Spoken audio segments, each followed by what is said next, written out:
Hello there, Felis. Yeah, I didn't realize for some reason that you didn't have access to the stream chat until the link was actually posted.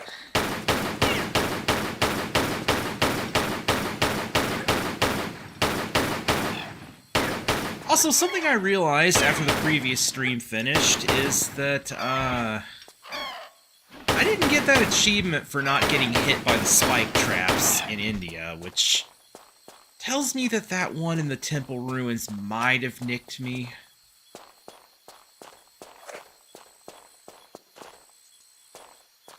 Which sucks, but oh well. At least we'll be able to get the don't get bit by any snakes achievement.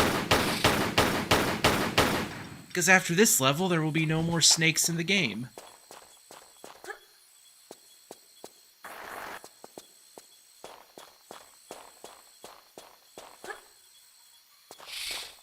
That was close.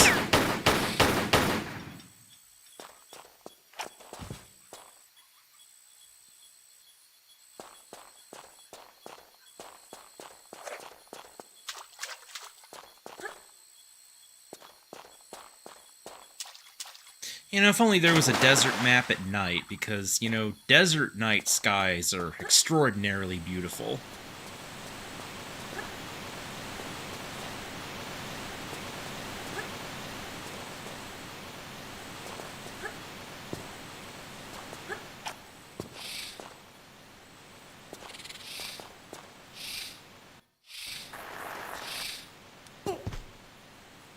So yeah, now to get that secret that I showed you using the, oh. Well, I technically showed it here and in a video, but yeah. That barbed wire is basically the equivalent to spikes, by the way. So you don't want to fall on it.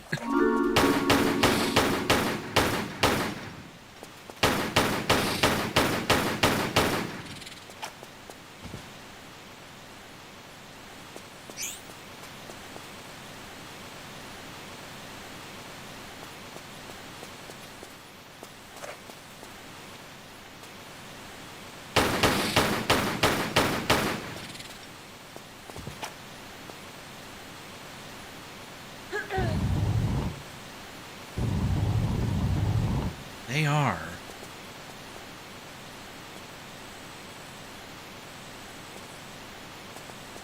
Same.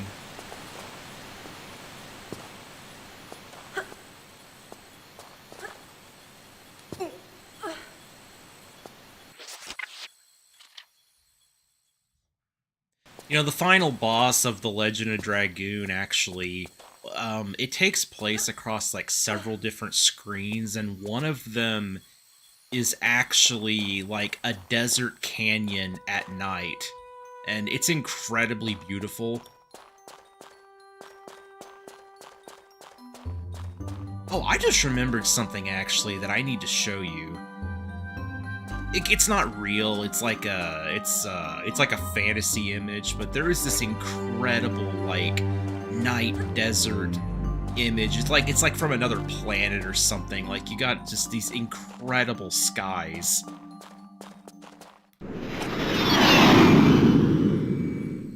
Hello, experimental aircraft that totally didn't come from a certain experimental facility. That's totally not located somewhere in this general vicinity.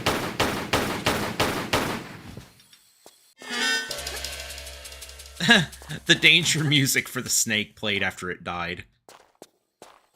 Yeah, that was the danger music for the snake because Laura's here. Okay, I should probably save before I do something dumb.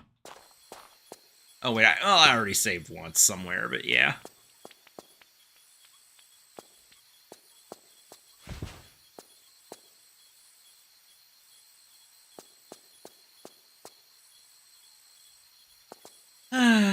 You know, I've never actually played through and beat Metal Gear Solid 1. I mean, I own the version on Steam. Like, I should probably do that at some point. I did love playing the demo when I was a kid. Like, I had a demo of it, but I never actually owned the game. I played, like, all the others, though, except for 5. Well, and the spin-offs.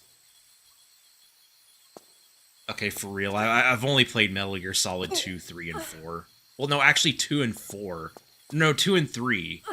I never played 4 because I never had a PlayStation 3. Ooh, frick, that was close. Bad snack.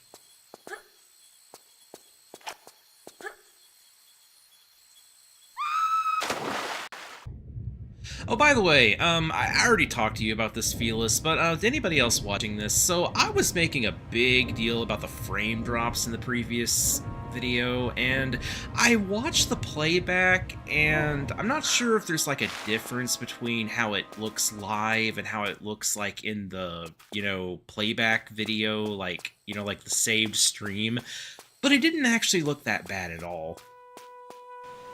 Like, I didn't know exactly...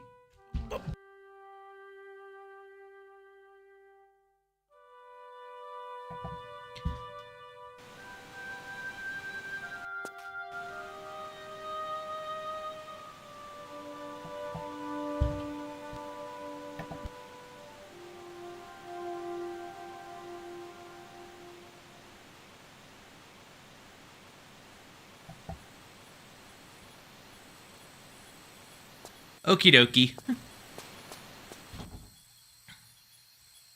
What was I saying?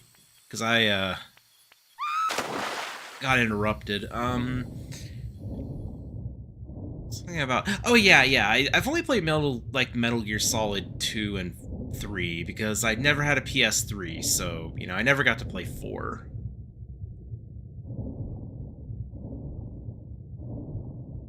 Wait, I made a mistake falling down there.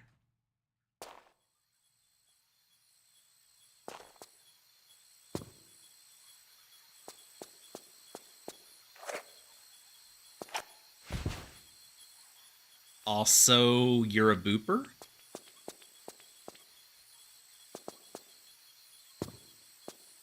Oh my gosh, no, wait, I just remembered. Oh my gosh, oh, Felis, hold on! Before I forget. Wait, no, wait, why am I keeping you here for this? You already know this. But yeah, okay, so yeah, what I was trying to explain is I was making a huge deal out of the frame drops because I didn't actually know, like, how they were affecting the stream, because I was under the impression that it was, like, just outright skipping all over the place. Like, I figured it was cutting out my voice and, like, literally just, I guess, deleting parts of the stream whenever I had them frame drops, and that's why I was so annoyed. But no, like, looking at it in the playback, at least in the, like, saved stream, it looks like it's just frame drops. Like, it just looks like a normal frame drop that would happen, you know, if you were playing a game and it chugged for a bit. Like, that's... So yeah, I mean, assuming that's what it's like, you know, in the live recording, I guess, or the live stream, I guess it's not really a big deal. I still don't want it to happen, but it's better than what I was imagining it was like. So I probably won't even point out frame drops anymore unless they just drop like thousands upon thousands of frames and doesn't stop. And that's not happening today, so I think it was just an internet issue last time.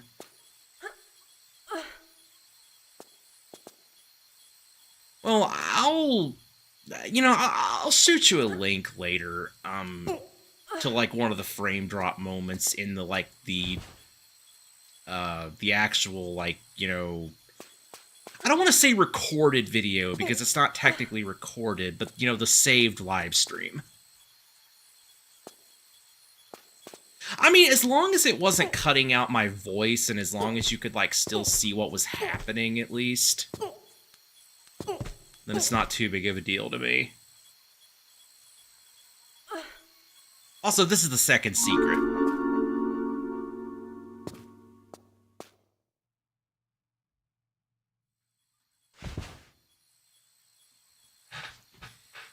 Also, I turned my gain down a little bit,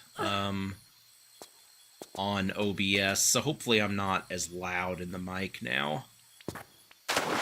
Ideally, I'd like my stream audio to be, you know, closer to my videos, so there's not like a huge difference between them. You can never get it completely, like, the same, though. Not even that happy with my video audio, because often I feel it's either too loud or too quiet. And I know that my audio has shifted around for, like, literally years and years anyway. Like, my videos have gone from really loud to really quiet to really loud to normal-ish to, like, really quiet. I don't know. Like, I noticed when I listen to some of my older videos, like, I have my volume way louder in those, and I guess back then I didn't, like, see it as an issue, but nowadays I'm, like, afraid to make it too loud because I don't want to, like, hurt people's ears or something. But then again, like, I also overthink everything, and I'm not sure... Like, it would be really useful, you know, if I could just follow, like, the peak meter or something, but the thing is, the peak meter doesn't really feel that useful to me, because it's like, sometimes it shows it going into the red and peaking, even though it doesn't actually sound that loud, but then other times, like, when it's, you know, staying in the green, it sounds way louder than it does when it goes into the red. Like, I guess it's the difference between actual volume and perceived volume, but the perceived volume always seems so much louder than what it actually displays, and that's what makes it really difficult for me to, like, know whether or not I'm actually doing it right. I know it's overthinking, though, because nobody ever complains at me about my, you know, audio, so... Like, I tell myself it's fine.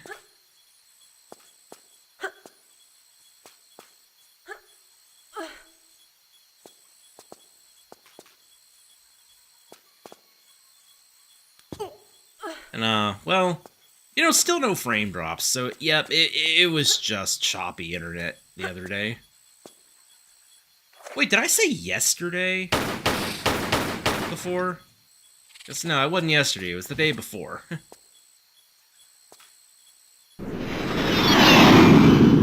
Another jump scare aircraft.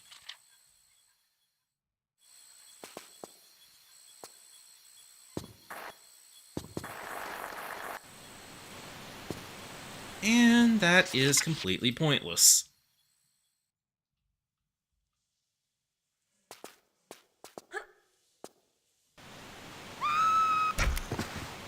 And that's just deadly.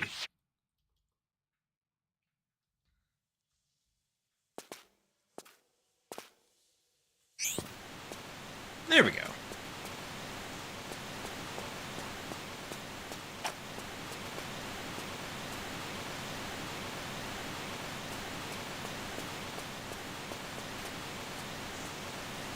Now, you'd think that boulder there would be a trap, but in fact, it's not. Do come down here first, though, before you do anything with that TNT, or else you will miss the items back here. I always like the sort of bluish-green hues in these caves. When you consider how hot the desert is, I don't know, it makes the caves feel really cool and cozy.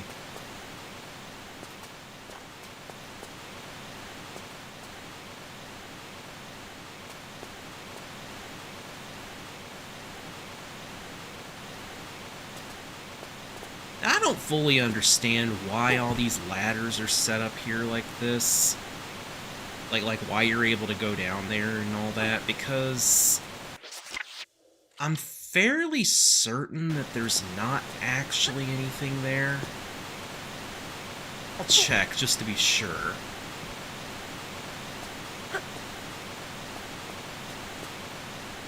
Yeah, there's not.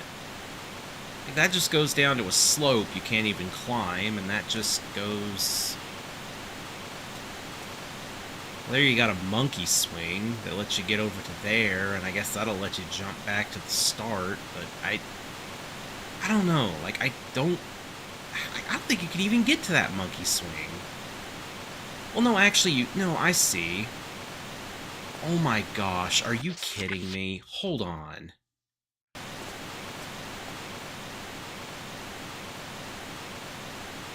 Oh my gosh, I just realized what it is. I figured it out. You're supposed to drop and grab that ledge, shimmy to the left, climb up, use the monkey swing to get over to there, and then climb up onto that. All my life, I have jumped over that little hill there, and I thought that's what you were supposed to do. I feel like I might have realized that at some point on another playthrough and just forgot. Because I feel like I had a similar aha moment about something, but I don't know. Oh, it all makes sense now, though.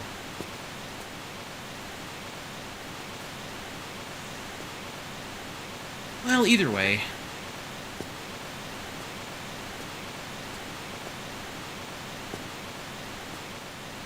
Into the caves we go.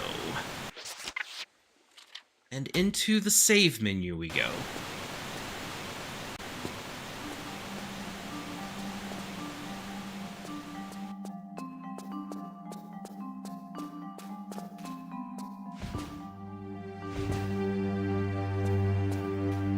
Here we have the final secret of the level. Already, yes.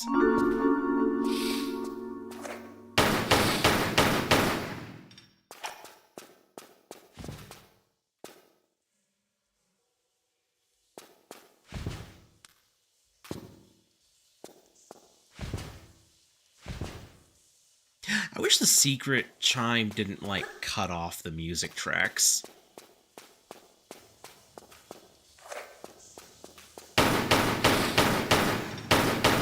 Welcome back!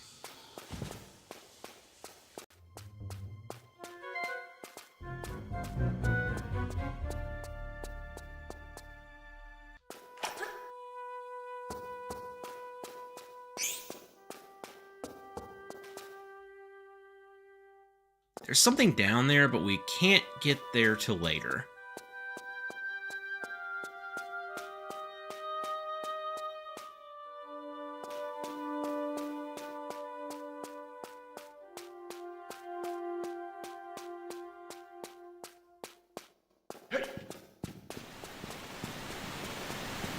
Okay, now I know that there's an achievement for not killing any of these guys in the level.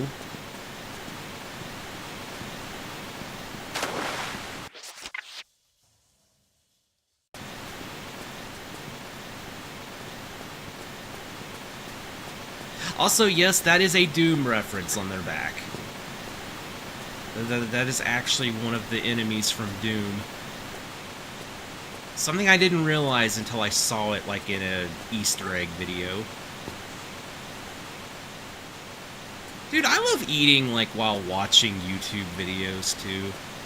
Especially lore videos. Or, like, mystery videos. Just, you know, just anything that just gets you engrossed in it. It's really nice.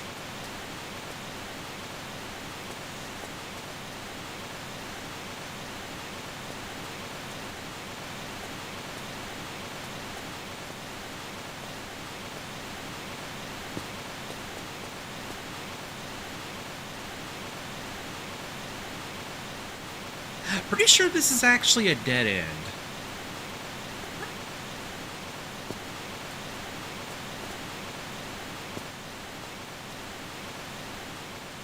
No, it's too early to sleep. You're my only viewer. Oh, frick. Yeah, I'm screwed.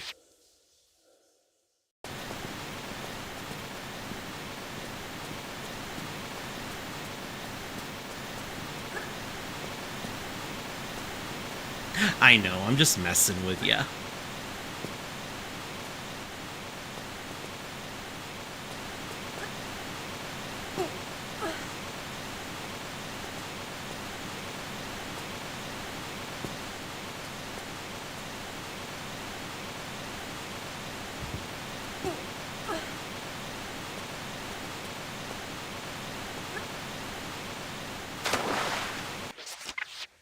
I did it again. I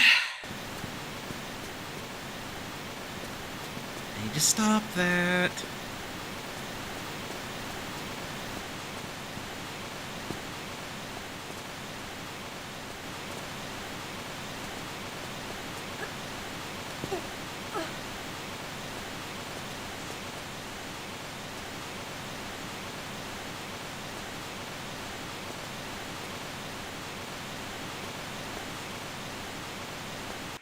Let's go ahead and save.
I don't even know, dude. Your body is weird, I guess. And again, I don't even drink coffee, so who knows how it would affect me.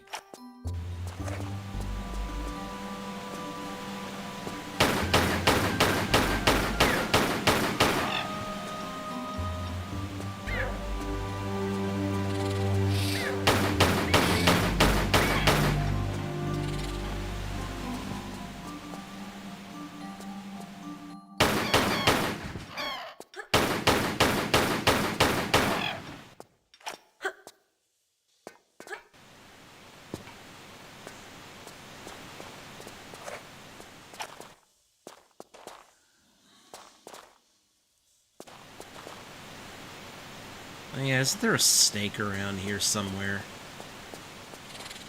Aha!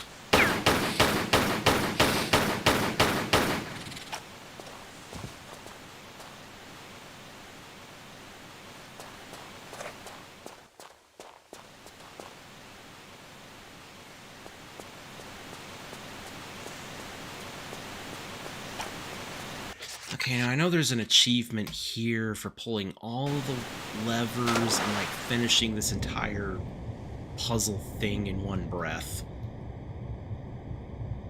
Yes, I've been doing a little more research into the level-by-level achievements for this, trying to get as many as I can on the first playthrough. That's why I've been mentioning achievements a lot more frequently.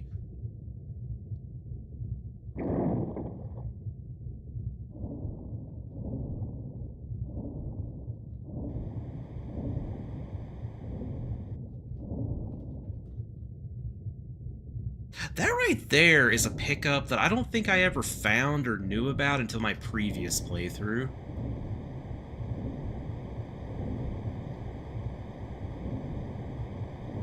Yeah, I might have to eat medkits soon.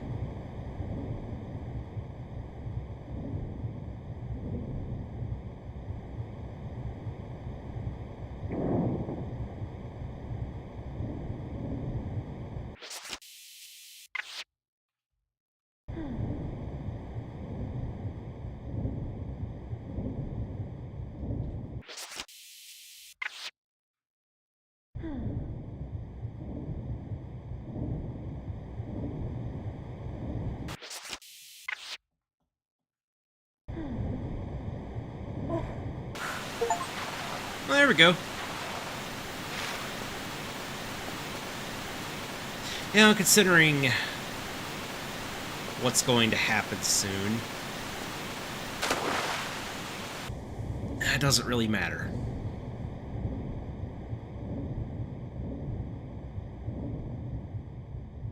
Oh, so it's not pulling all levers, it's just getting I guess, into that area.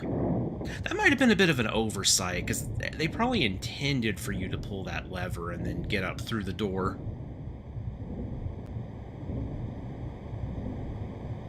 Yes, actually, if it's like a new game that I've never played, like, not like a remaster, but like a...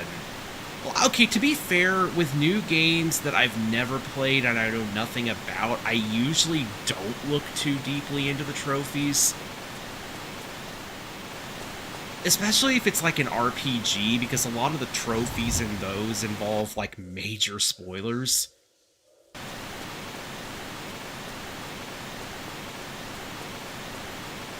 But if it's another type of game, like a platformer or something, or just like an open world game, I might look at the achievements now and then, or maybe like when I get near the game, I start looking through the achievement, like near the game, like near the end of the game, I'll start looking through the achievements and like seeing what all I can clean up and finish on the first playthrough. It varies by game. But in general, no, I don't want to be spoiled by, achievements. Though there's also sometimes when I get so, like, burnt out with a game that I literally just do not care. And I may just kind of look ahead to, like, see what there is, or... Alternatively, if it's, if I don't really care about the story or something, I might look to see the achievements. I don't know. Like I said, it varies. And yeah, those are those med packs that I said I don't think I've ever found before. I showed you those using photo mode last night.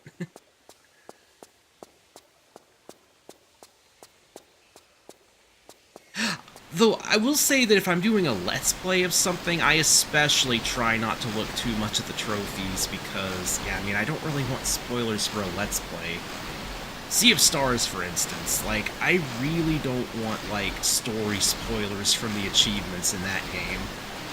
I may peek through the ones that, like, aren't, you know, hidden achievements, because the hidden ones are often story things in games.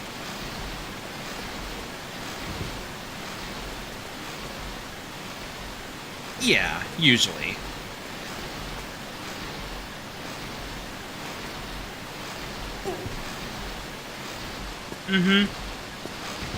It varies. It's like, depending on the game, I might get them all on a first playthrough, or I might beat the game, and like if you can continue playing after beating the game, which is most games, you know, like if there's any achievements that like don't involve you like having to restart the game and take like a different story path, if it's all about just collectibles and cleanup and stuff, then I usually complete it on the same file that I beat it on.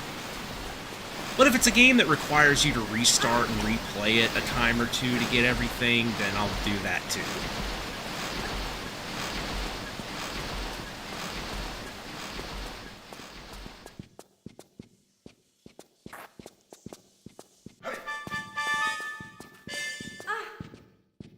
This is gonna get a little bit annoying not killing these guys.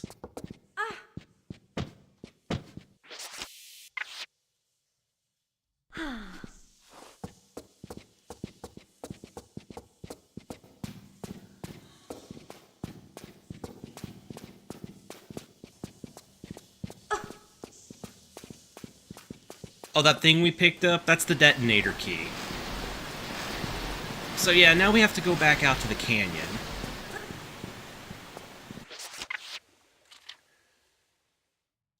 Honestly, this isn't the part I'm worried about in regards to not killing these guys. It's actually the area coming up ahead. There's a part where you have to drive, and I'm not entirely sure how easy it's going to be to avoid running over those guys.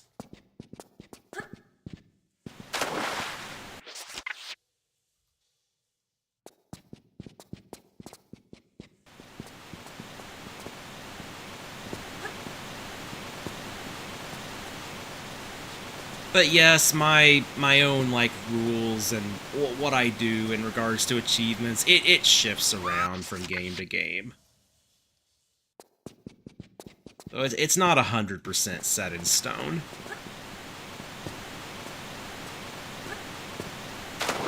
Oh my gosh, stop making stupid mistakes.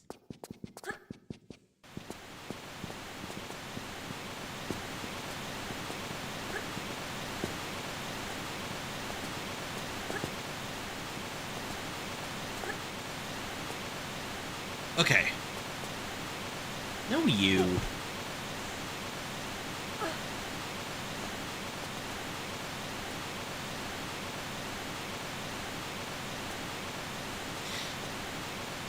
Now I'm remembering why I had the aha moment.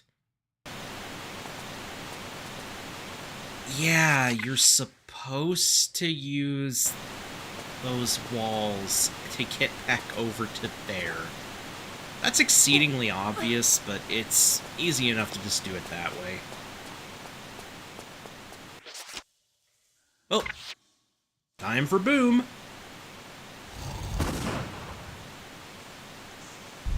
And then the most obvious boulder trap in existence activates.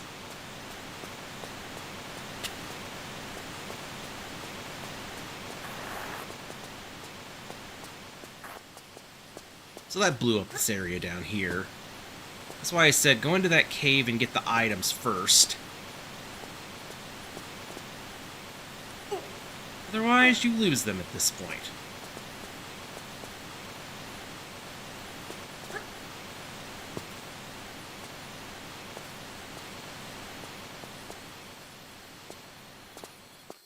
SpongeBob references are great.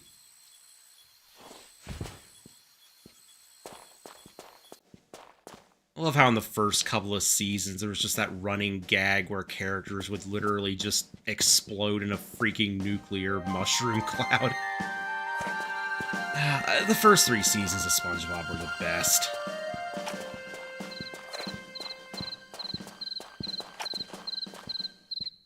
Oh, plus the first movie.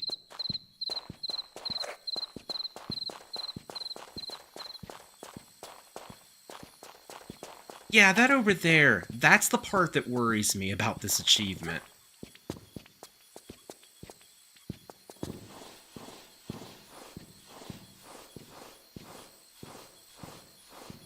Oh yeah! You know, when I was a kid, there was one specific part of this level that stumped me for an extremely long time. And honestly, I could probably chalk it up to the lighting being different in the PS1 version and making this harder to see here. But it took me a very long time to discover that I could jump up here.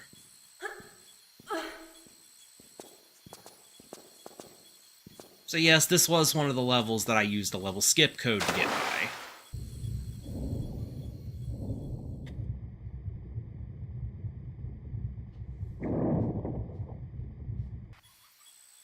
You know, I guess when I do my, well, when I do my New Game Plus run on this, I mean, that's gonna kind of be my redemption run for that.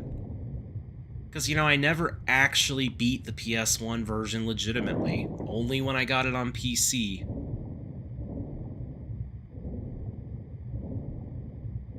So New Game Plus on this game is literally just going to be the PlayStation 1 version, but worse. Like, in terms of difficulty.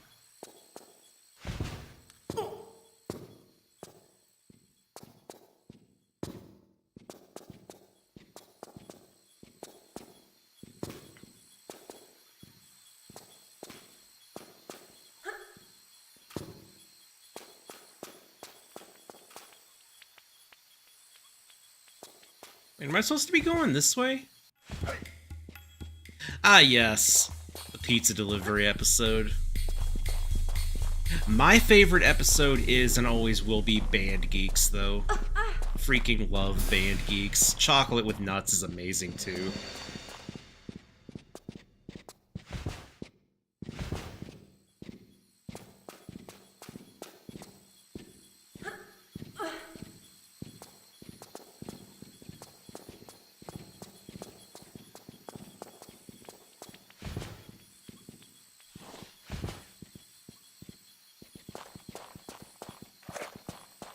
Okay, that door that we saw open a little bit ago, I'm pretty sure it's down here.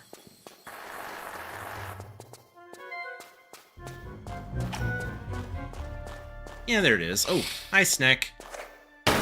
Oh, hi, other snack. You almost got me there. But you failed.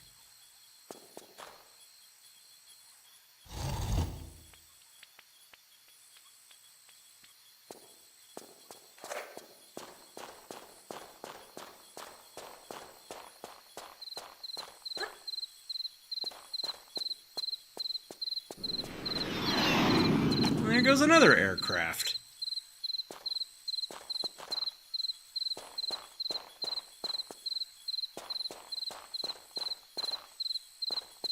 Also, if it isn't obvious, that fence is electric. Don't touch it.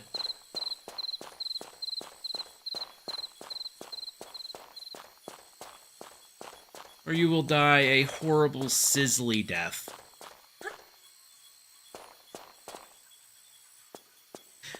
This is actually the end of the level, but we need a vehicle to ride up that ramp and get over the fence, so... Back to this area.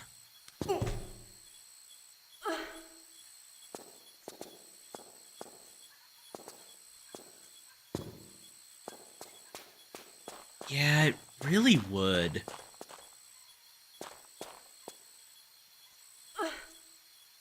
Like, the reason that, that desert skies are so beautiful is because there's virtually no light pollution, so, like, the sky is almost completely clear. Like, you can look up and just see the Milky Way, like, in full splendor.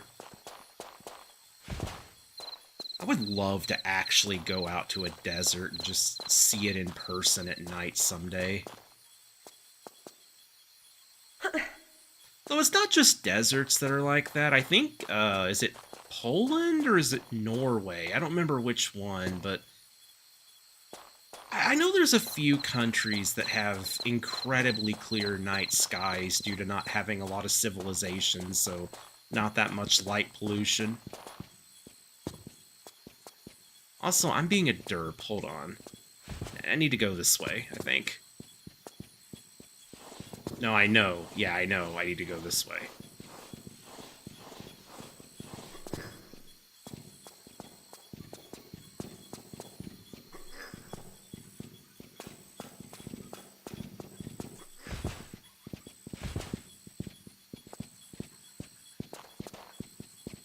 One of these legs is climbable. There we go.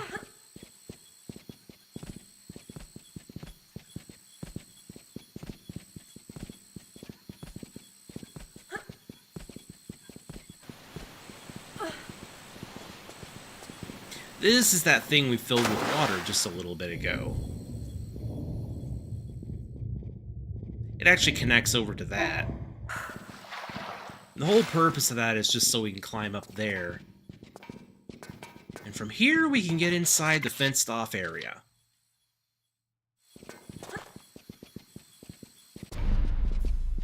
Oh, and my favorite track in the game. Again.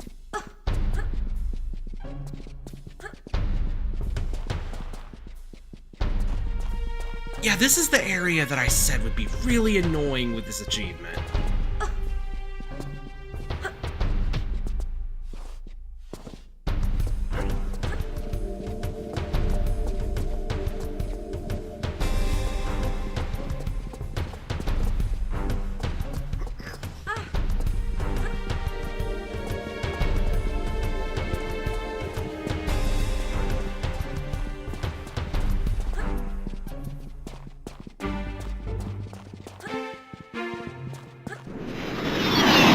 And there's another one.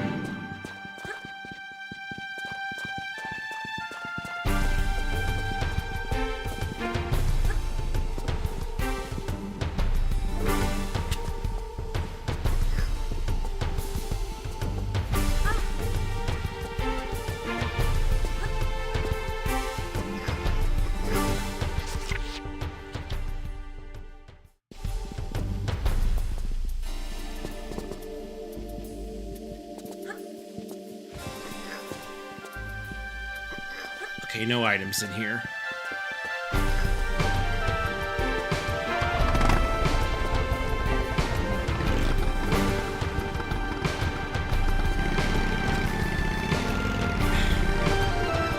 pretty sure I just accidentally ran over one.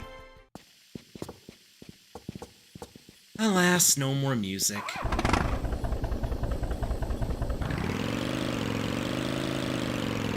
Okay, so you just have to... Okay. You just have to get up here with it. That's actually not too bad at all.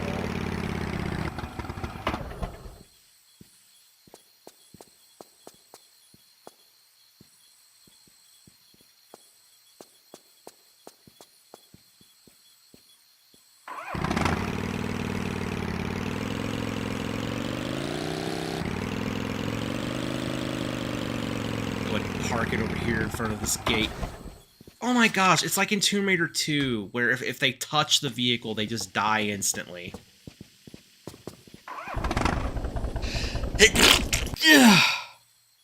Ugh, sneeze.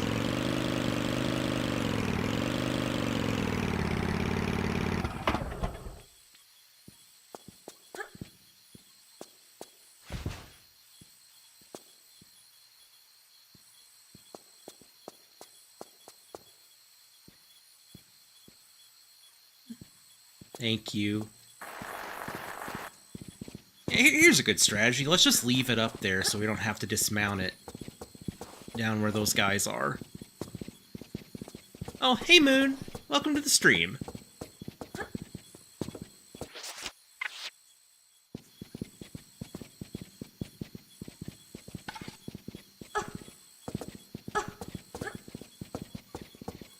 And that shuts down the electric fence. Well, okay, that does.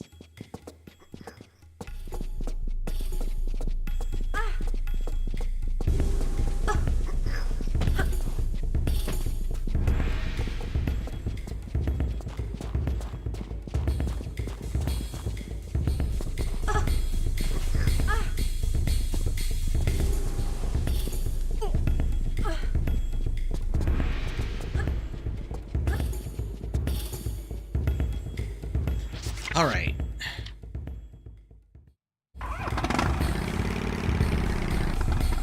Oh, whoops. I, forgot to open up the gate.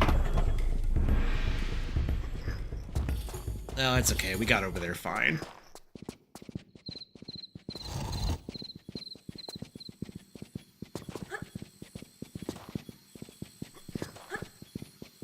Over here, away from the vehicle. Alright.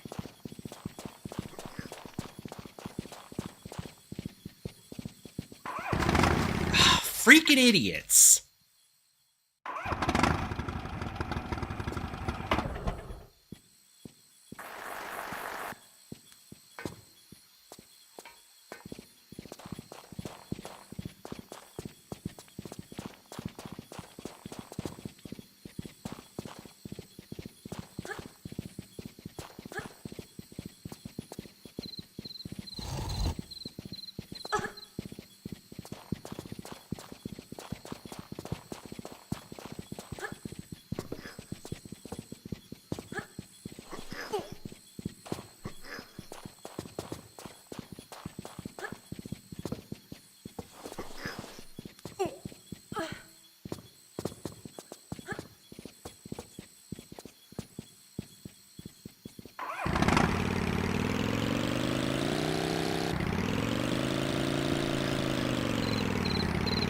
Alright.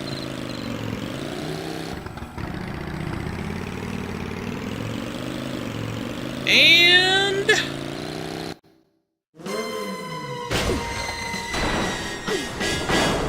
yeah, you know how I said Laura does a stupid at the end of this level last night? Well, yep, that's what I was talking about.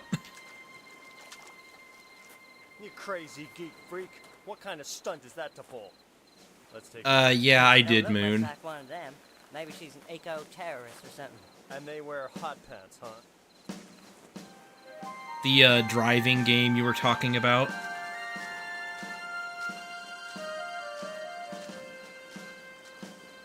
So yeah, this is why you go to Nevada first. You get captured and brought to prison. There we go. Got the Don't Get Bitten by Snakes achievement and the Don't Kill Any of the Damn Workers achievement.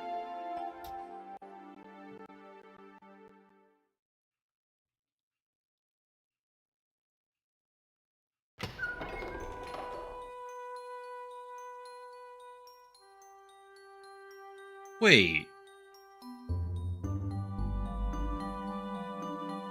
Why do I not remember this cutscene? Is this newly added? Like, was this a cut content or something? I mean, maybe I'm just misremembering, but... I could have sworn that there was no, like, opening cutscene for this level, and you just started in here. Maybe not, though. But yes, welcome to the high-security compound.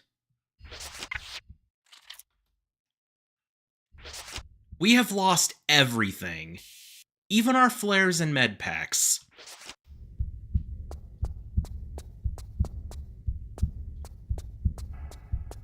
This is why you go to Nevada first. So you can lose all your stuff early and then get it back throughout the rest of the game.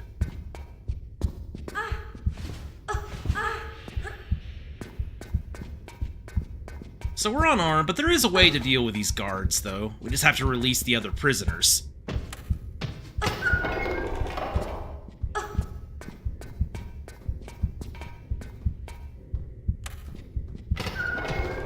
Now, there's an achievement, actually, for keeping all of the prisoners alive in this level.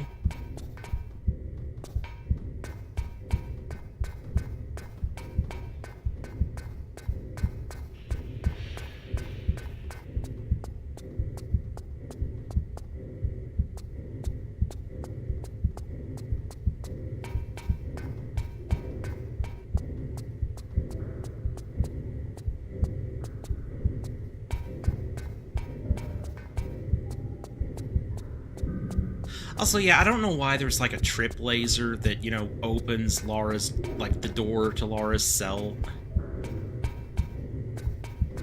Kind of dumb putting her in that specific cell, I guess. That's where we need to go. We have to do a push crate puzzle to get out of here.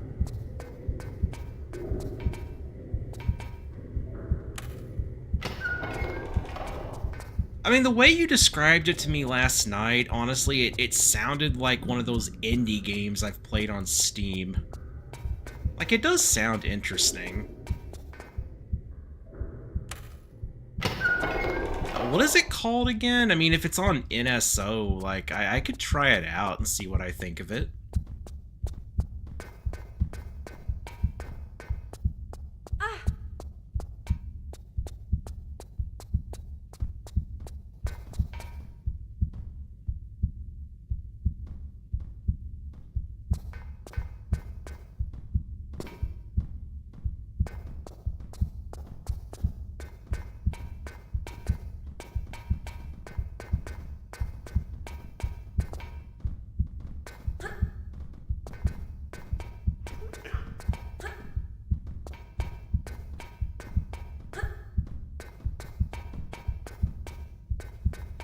Okay.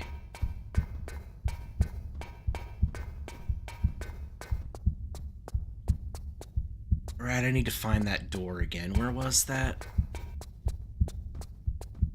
Actually, it would make the most sense for it to be all the way over here in the corner. Yeah, there it is.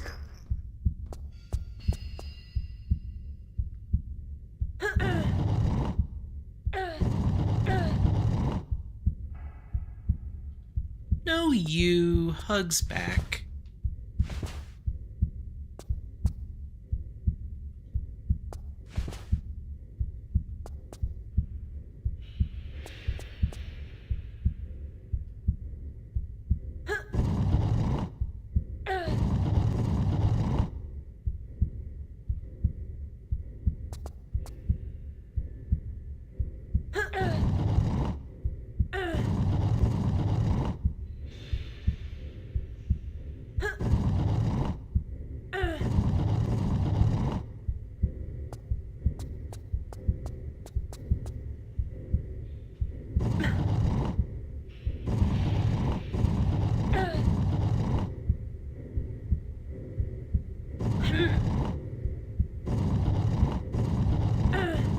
What if I were to give Flareon hugs?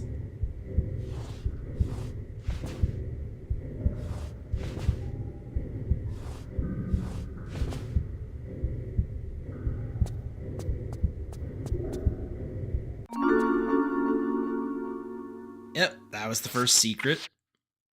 There's only 2 in this level.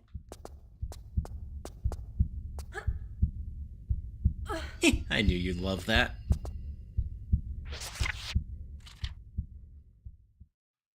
Also, yes, this ambience actually comes from Tomb Raider 1. It actually comes from the Atlantis level.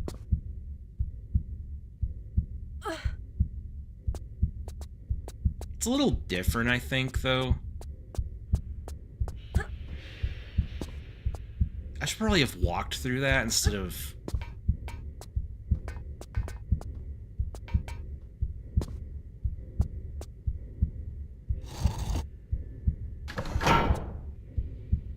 Clunk.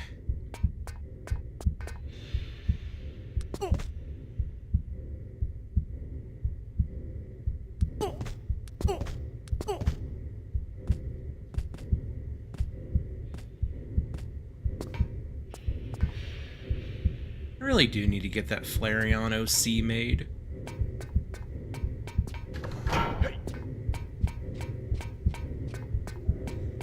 Okay, now I know that there's another achievement in this level. Something involving not letting one of the guards call for backup or something?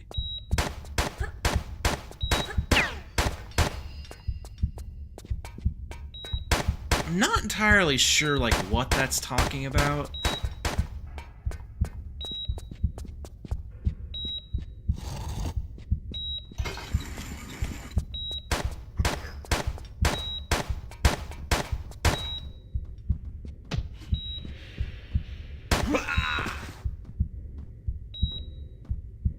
Okay, I have no idea if one of them died or not there.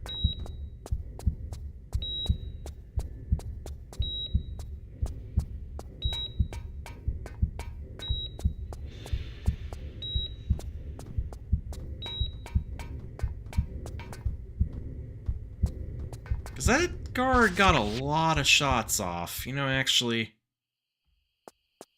reload that, just to be safe.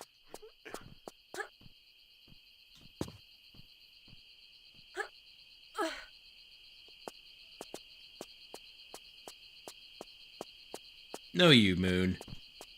And Felis.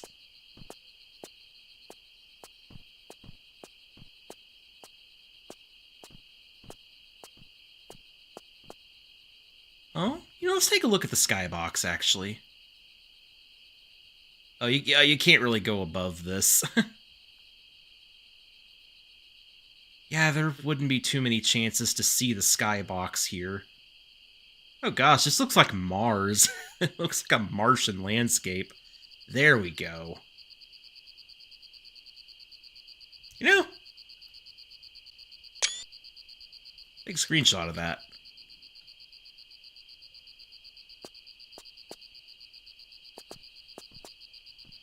Yeah, without photo mode, you wouldn't really be able to appreciate the landscape of this level too much. Or the skybox. Like, there's not really much you can see with that.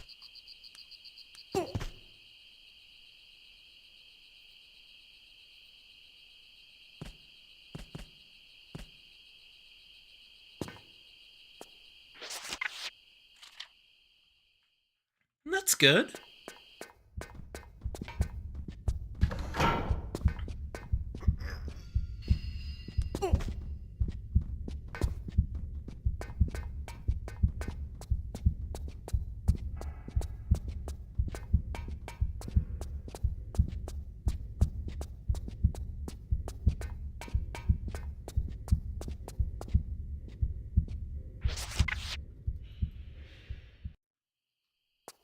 Exactly is the purpose of jumping over this and going all the way over to here?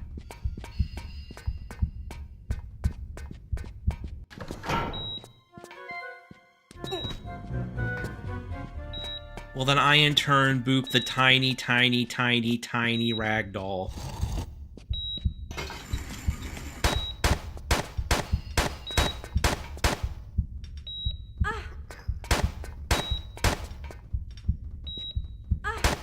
Little help.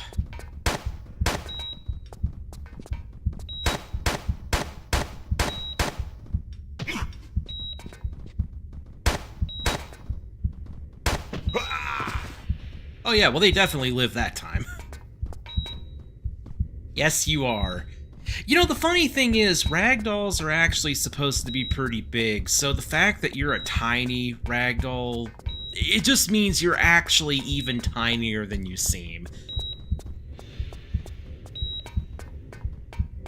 You're not just a tiny kitty, you are a tiny kitty that is a tiny version of a breed that is normally quite large. You are doubly tiny. There's no getting away from it.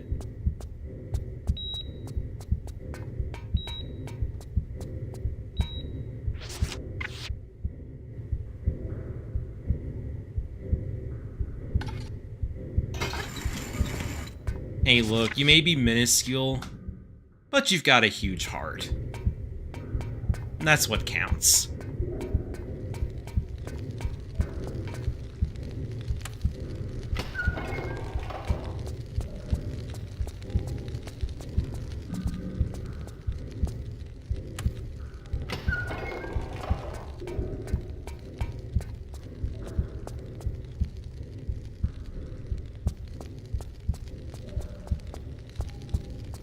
You are literally small enough to cup in someone's hands. You are tiny. By your own admission.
Okay, I think that route I was going is the only place we actually can go currently. You know, for years, I didn't actually realize that the heartbeat sound in this level was actually supposed to be a heartbeat. I mean, once you hear it, you obviously can't unhear it, but it's like, I remember as a kid when I would hear this, and just kind of throughout my life, it's like I would always think that it was the sound of, like, the fans or something. Fans or just machines like that just kind of running within the walls. Just kind of the sounds of the facility as opposed to, you know, the sound of, like, a nervous heartbeat. And yes, it just flooded the entire area, and considering, considering the only source of water here seems to be toilets and sinks, I think we just freaking backed up the sewer. Meaning this is gross, and we need to get out of here.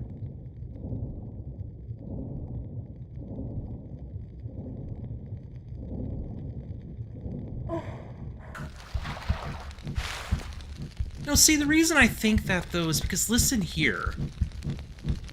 That's actually the sound of a fan. Like a big, like, fan blade turning inside of, like, a ventilation shaft. And it's not an entirely unsimilar sound. So whenever hearing that heartbeat, I guess I just like to imagine it's just a big fan or something. I don't know.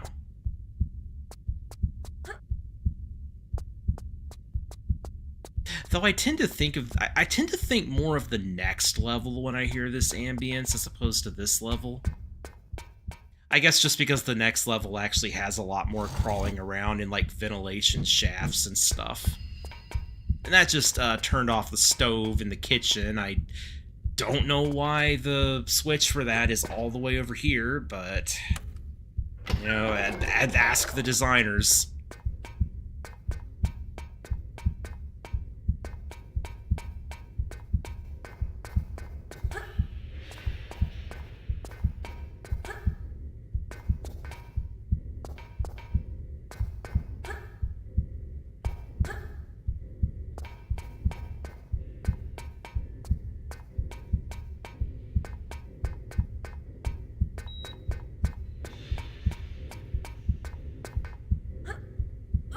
I mean, it's supposed to make you nervous. Like, it's supposed to be like a sort of tension ambience or music.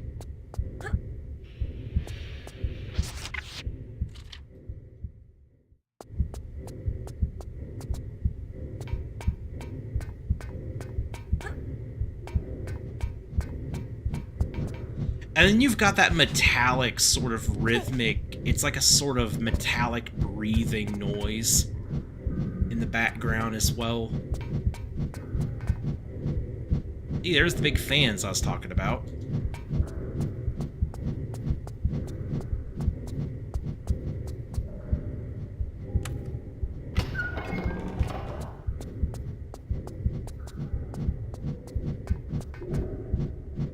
Now, there's some way to open that up, and I'm trying to remember how.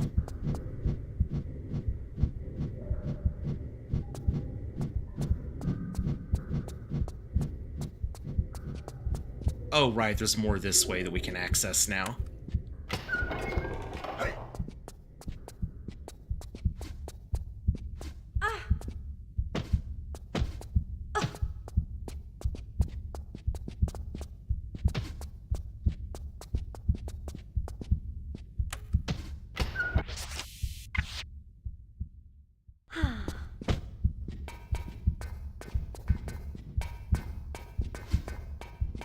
Imagine that in Alien Isolation.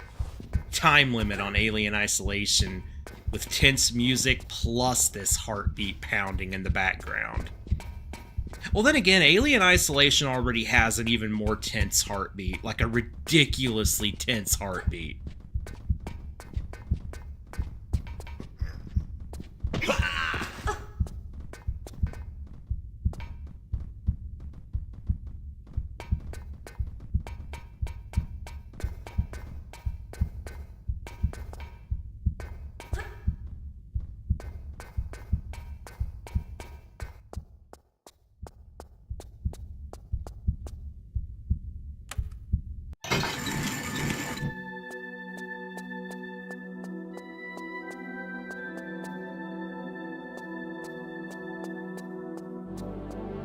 Now we can get into the inner facility.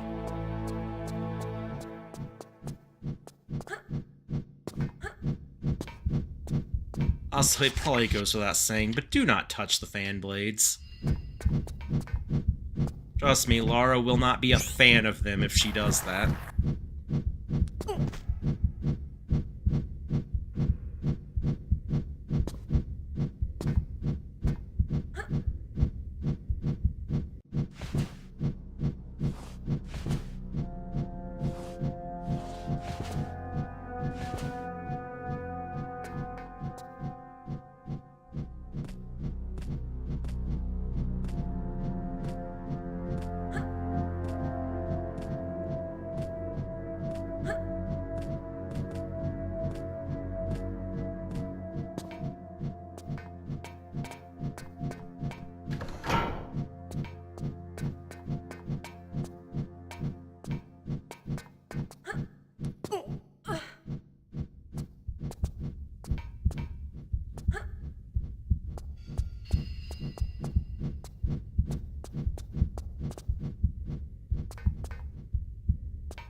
Also, I'm pretty sure I've heard that on New Game Plus, all the prisoners are hostile towards you.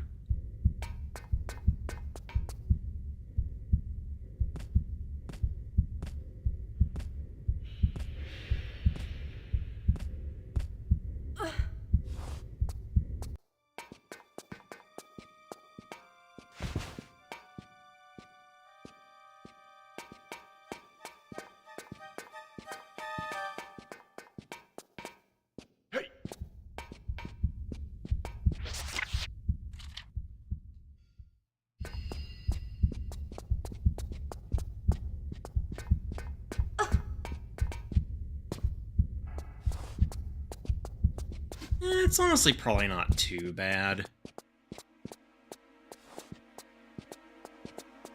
Speaking of prisoners, I think there's some down here that can help us.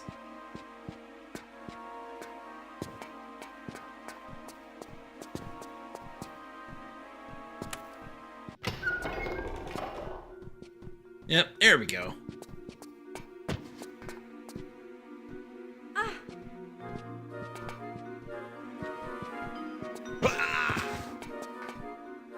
And he dropped another key card.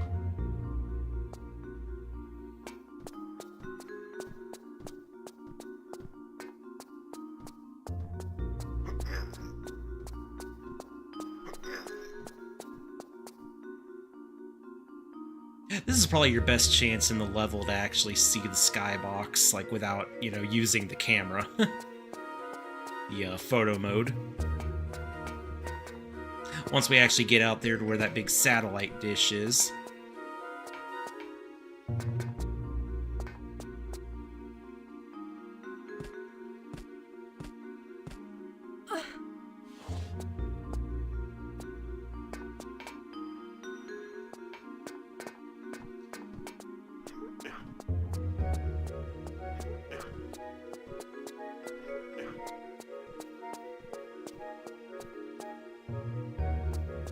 Wait, actually, there's an achievement for both getting past and not deactivating the lasers in this level, and the next level for the turrets.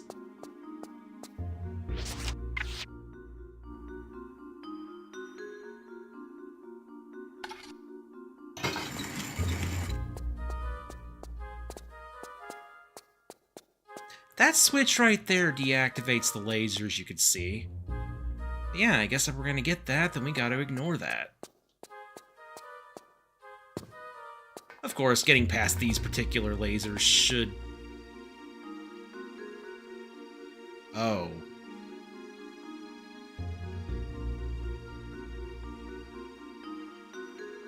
Oh, okay.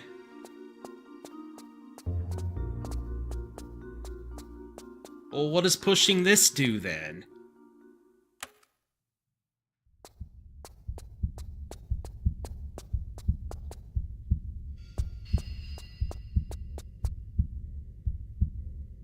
What?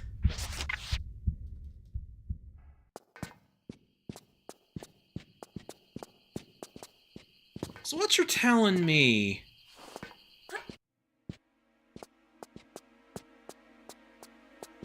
is that that button is entirely useless, and it's inserting the key card that actually shuts off the laser. That's weird, but okay. What I just did there will be a useful thing for speedrunning anyway.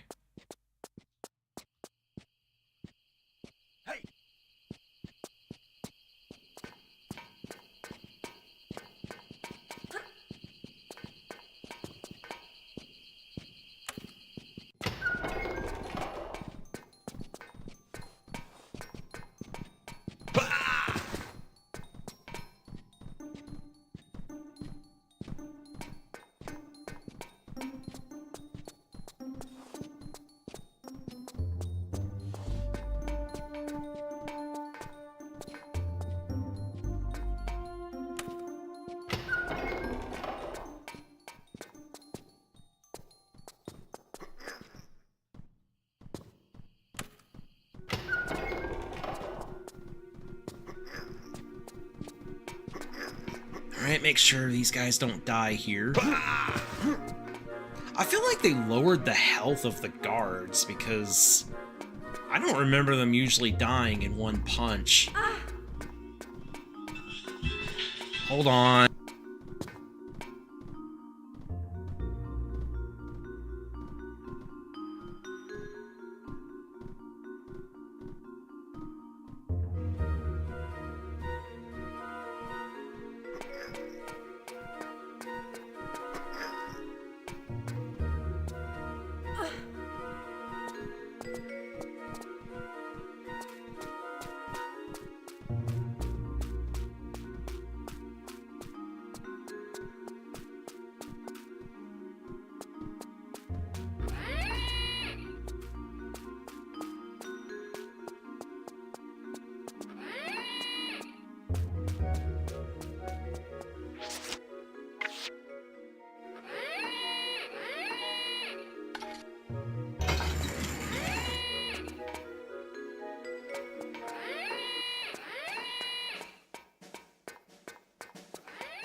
Sorry about that, I got a call. Anyway. I know I'm looking like an absolute freaking idiot right now. See, what you're supposed to do is you're supposed to pull the lever here, and then the laser is supposed to kill the guard. There we go, it finally worked properly. I've never really had a problem with that before. Oh, and he didn't even drop anything, so we didn't even have to actually kill him. Okay.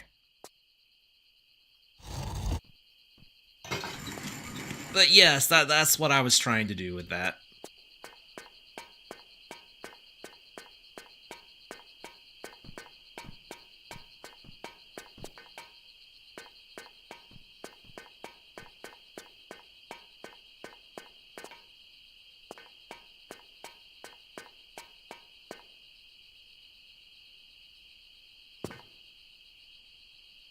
Honestly, this area kind of feels like something from Fighting Force 2. Just on the, count of it being a high-tech facility.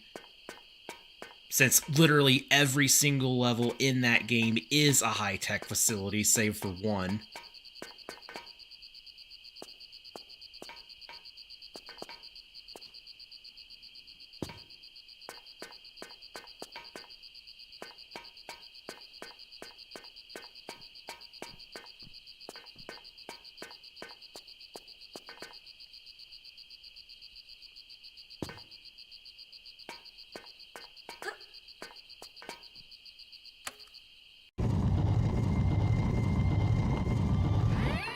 Alright, that moves the satellite out of the way, so now we can jump down that hole under it.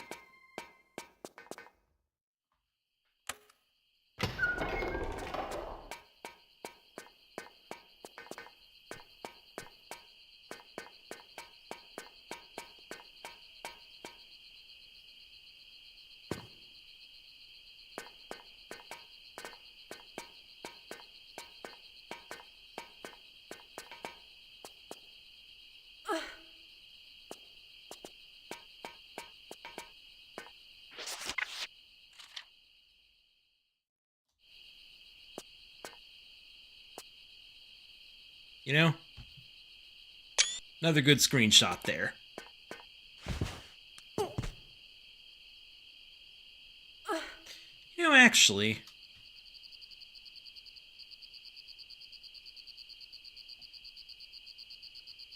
that'd be nice if you could take it up a little bit higher.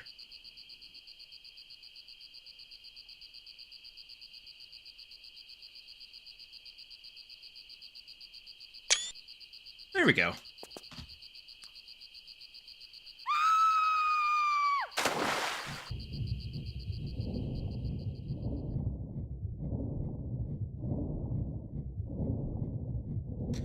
Okay, now half the time I play this game, I legitimately forget what I'm supposed to do first. It's either climb up above or it's go this way. I think it's going this way that I have to do first.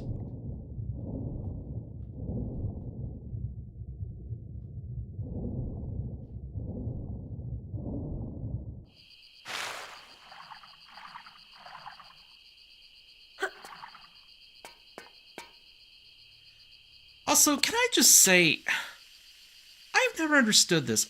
Why is the inside of this literally a circuit board?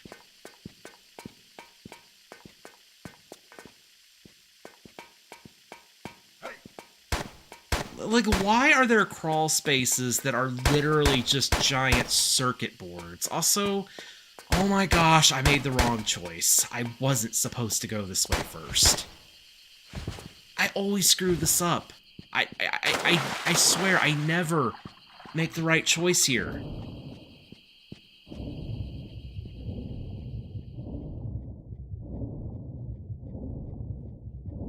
Okay, so instead of going this way, we instead have to go up here.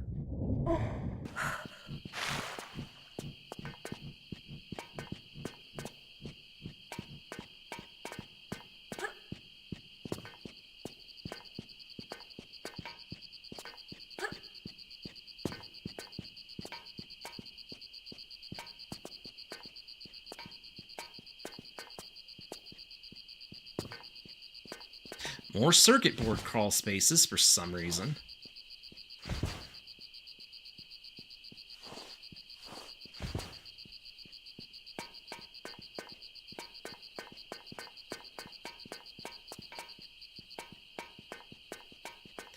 I was never really a huge fan of this specific level, but I do really like the next level. There, we open that door. Now we gotta head back.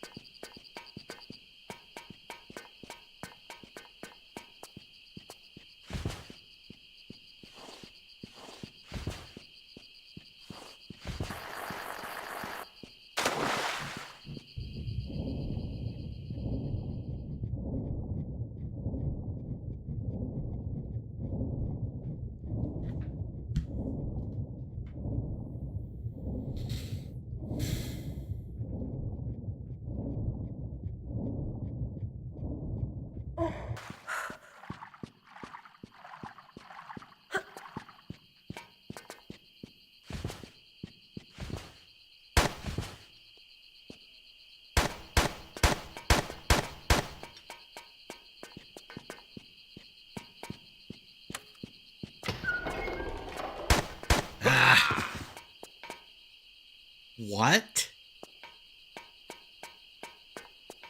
Did I just kill him with the door?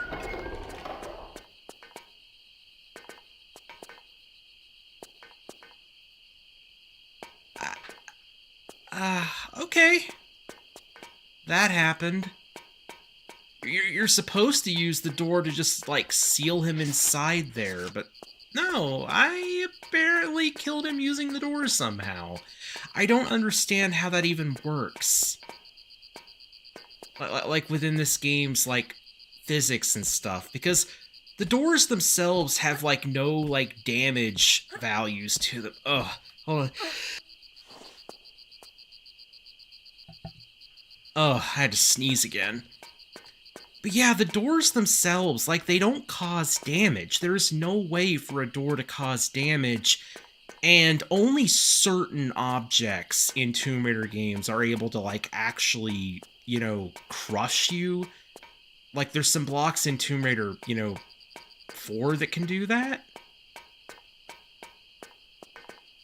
So, no, I don't understand how that worked. I don't know, maybe the door, like, tried to push him out of bounds or something, and the game didn't know, like, what was going on, so he just, like, died. That was so weird, but okay, whatever.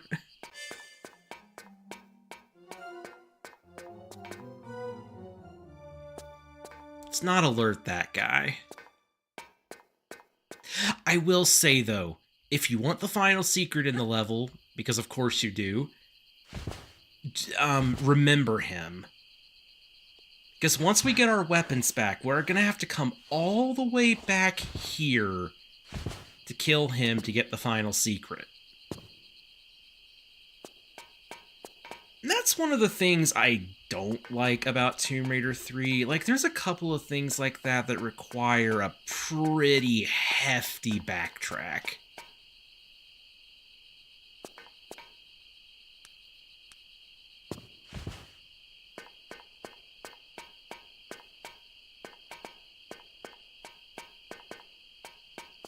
I would say Tomb Raider 3's backtracking moments, they feel less, I guess, natural than 1 and 2's. Even if some of them are optional.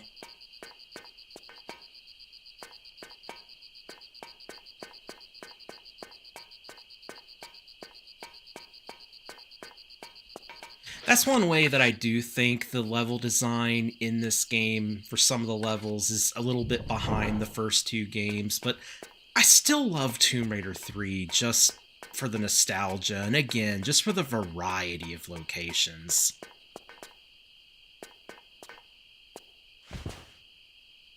Oh, and okie dokie, Felis. Yeah, it's like in the first, in the first world in India. I mean, first you got a jungle, then you've got a temple ruin, then you've got a river, and then you have like a cave level. That's like 4 wholly unique levels. And in this one, we have, the Nevada desert, and then after the desert, we've got this place, and, I mean, it's probably not a big surprise. I mean, I think I already said it in an earlier stream, but, like... Actually, I don't know for sure if I did or not.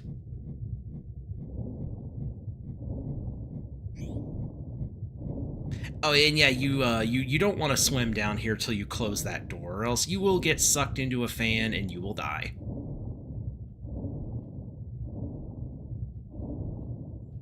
Yeah, look, I will say that, no, Tomb Raider 3's level design is not perfect. Its levels certainly have flaws, and in fact, it's even got one of my least favorite levels in the entire series in it that is a slog to get through.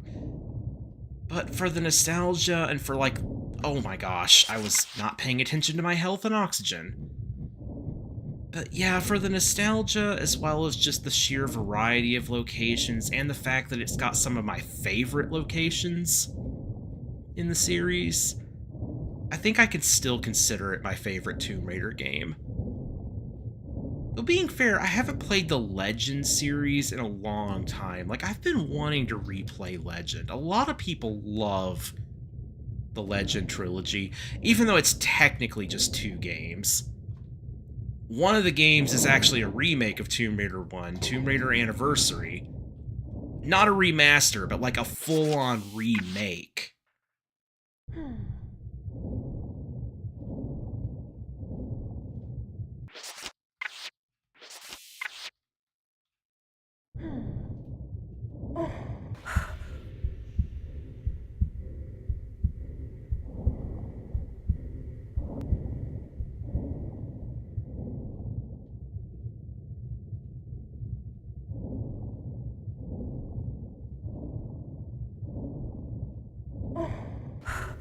Also, here's a different type of laser. These yellow lasers, they're not instant kill, but they will deal damage to you if you touch them.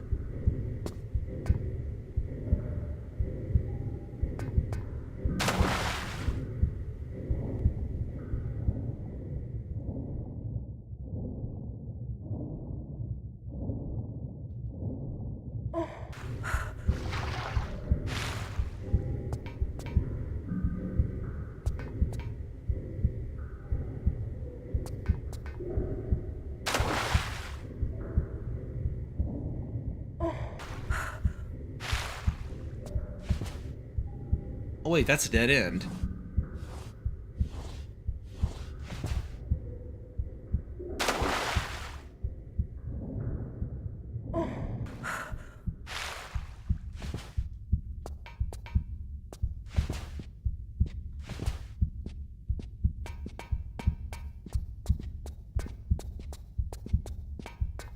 Close to getting our weapons back now.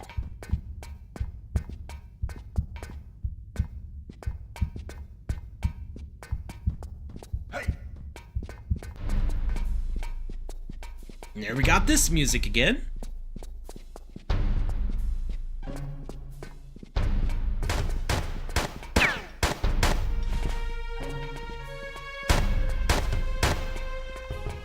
Is that dude gonna help me?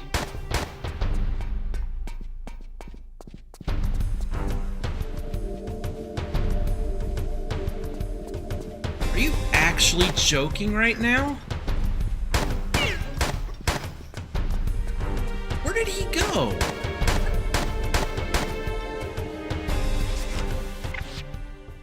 Dude is trolling me.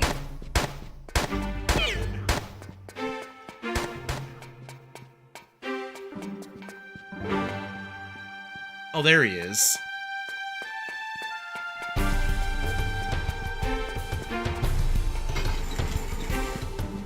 Oh, that's the guard that calls for backup. I should have saved.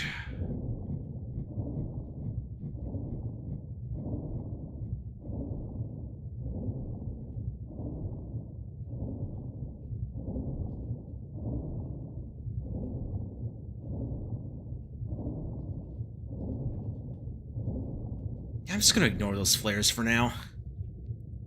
Just get through here and get some oxygen.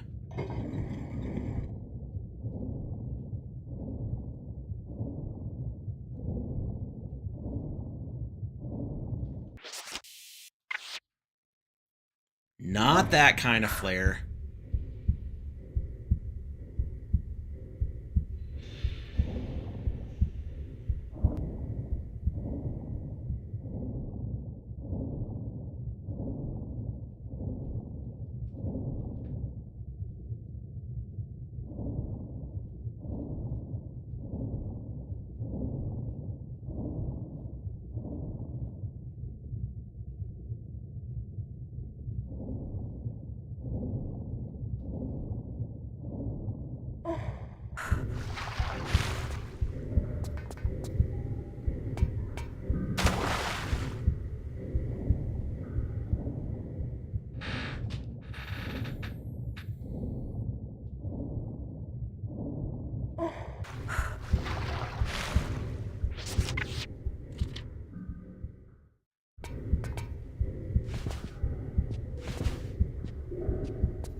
Now hold on, I'm actually wondering.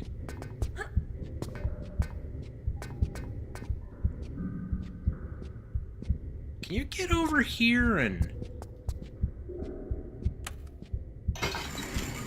Oh, I'm a silly. I should have come over here and, gotten my guns first.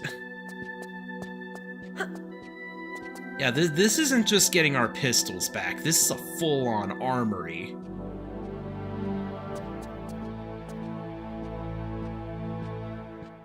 And we don't just get the pistols back. Okay, I said that, but no. We get the Desert Eagle.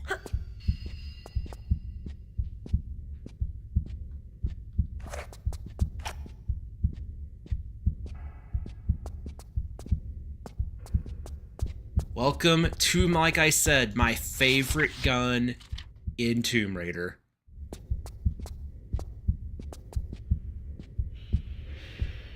Now we gotta stealth our way out of here. Oh yeah, I said earlier that I think that these lasers activate turrets. Yes, those turrets are basically enemies. Like, you can target them and shoot them, and you actually can destroy them with enough damage, but we need to avoid them. No. Yes, Lara, we need to avoid them. Okay, where's that guard?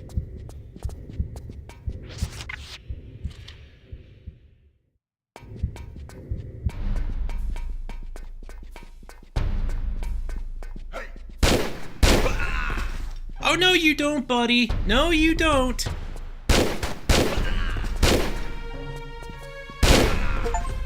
Ha! There we go. Yeah, he's not calling in backup. Okay.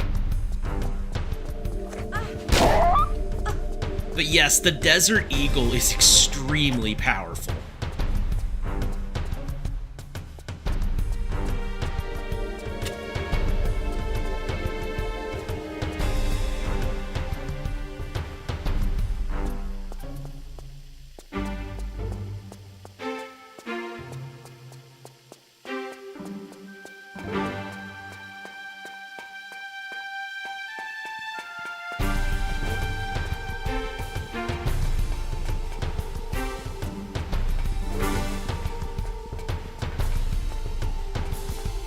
Wait.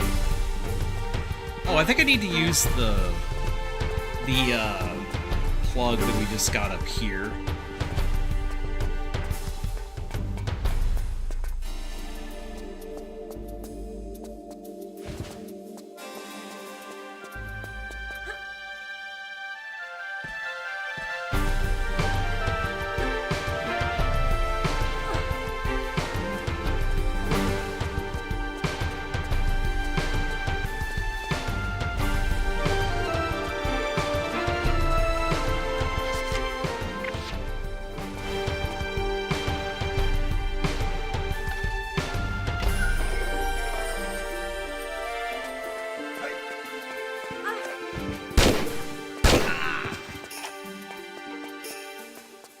Okay, now one of these actually opens some doors and lets in more guards.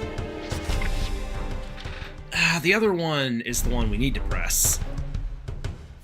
That's the one we needed to press. I'm gonna ignore that other one just so the prisoner doesn't get killed.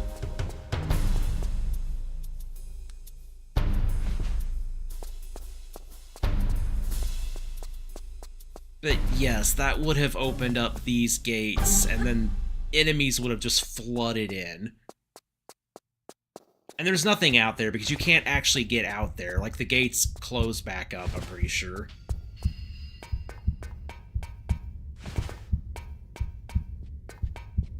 Anyway, pressing that other switch, moved a crate down here, so now we can climb up here.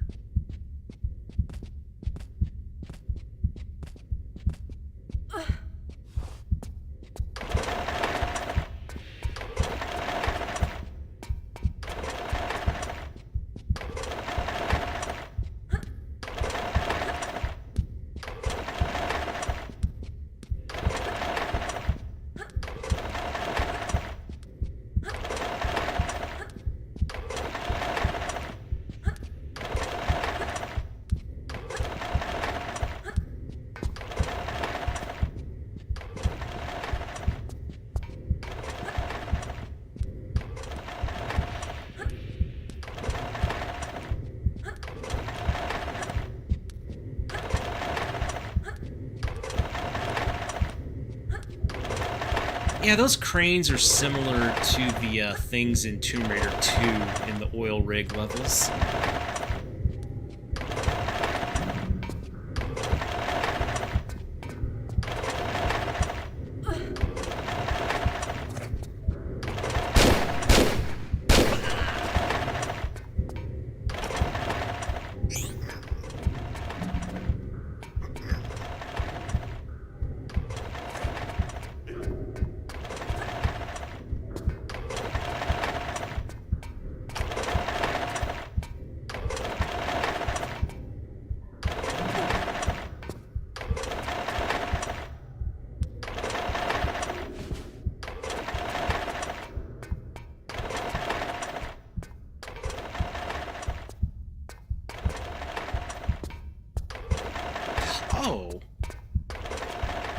was wondering, where the heck do we use that?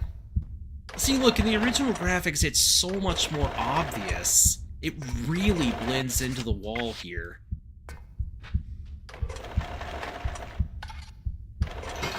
Anyway, the end of the level will be a little further that way, but first, because, you know, I actually almost forgot about it, let's do that massive backtrack and go get that secret.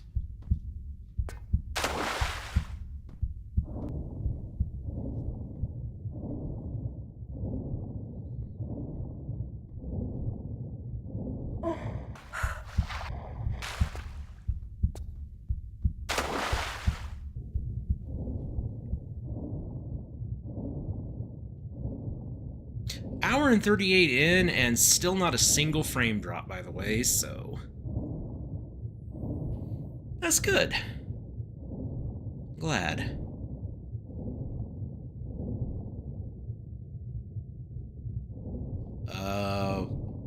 What do you mean, Moon? I mean, I know a lot of Game Boy games.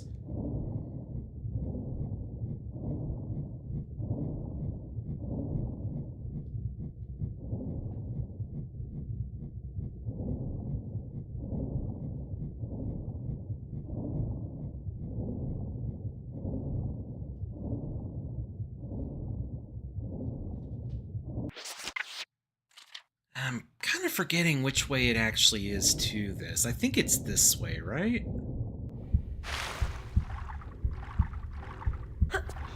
Oh yeah, it definitely is. Because here's the bottom of the, wait, no. I was thinking that was the bottom of the satellite room.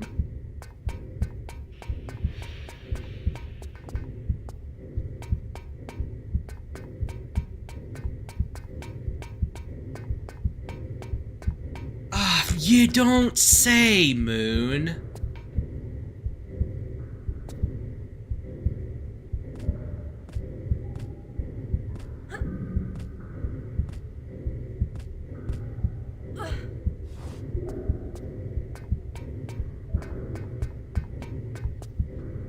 Frick.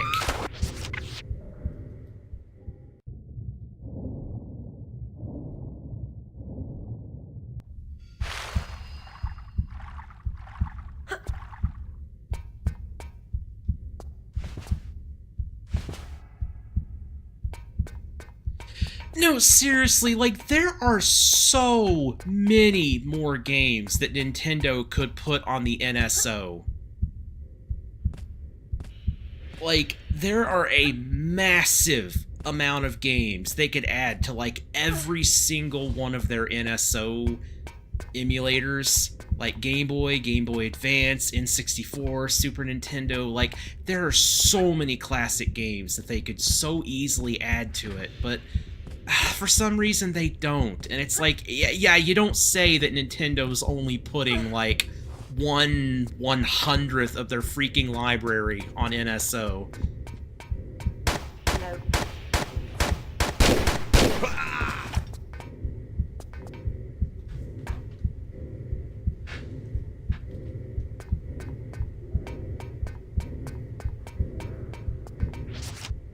There is no Final Fantasy game on regular Game Boy. Also, wait a sec. Wait, the keycard heat... Oh my gosh. That actually makes me like this level more now. The same keycard that earlier guard drops is... You could use that to open that. You don't even have to wait to get the weapons. But then again, if you want all pickups in the level, you'll still have to, you know, go through all the hoops. Because there are those 2 pickups in that one room that I avoided by not opening it earlier. Okay, so never mind. If you want to 100% the level, you still have to do all the backtracking crap. But anyway, now that we got that, we can finally head back and, you know, actually get the frick out of this level.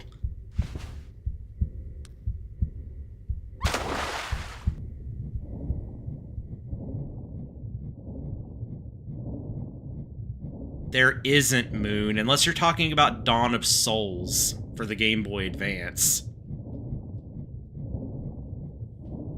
Well, let me check.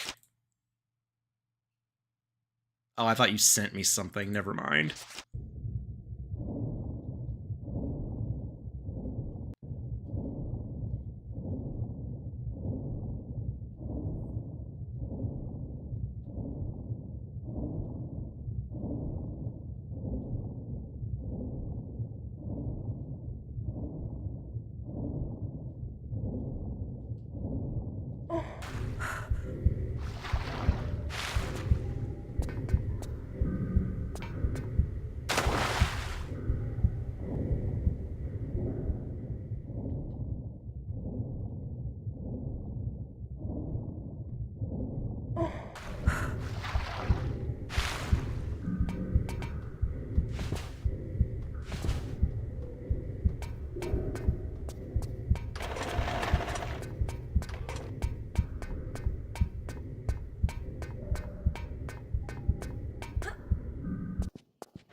Final Fantasy Adventure is not a Final Fantasy game. That is the first Mana game. It was just renamed Final Fantasy Adventure in America so that it would sell better. Final Fantasy Adventure is actually Sword of Mana. It was the first entry in the Mana series.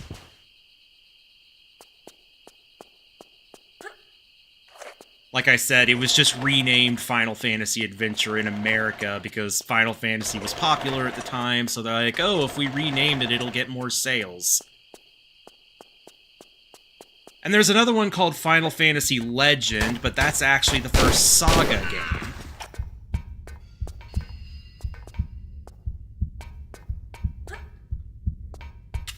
The Romancing Saga series. Yeah, Square used to do a thing where they would just rename things as Final Fantasy even if they had nothing to do with Final Fantasy. Just so it would sell more.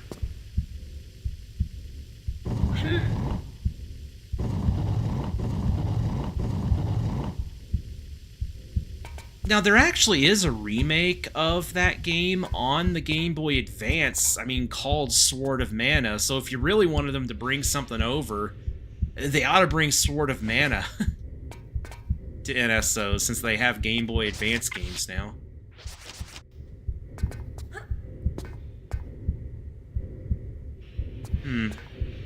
So I missed 2 items, in that one room.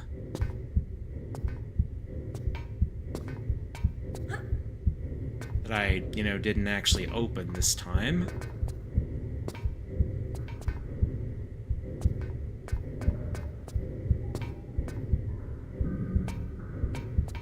I'm just curious.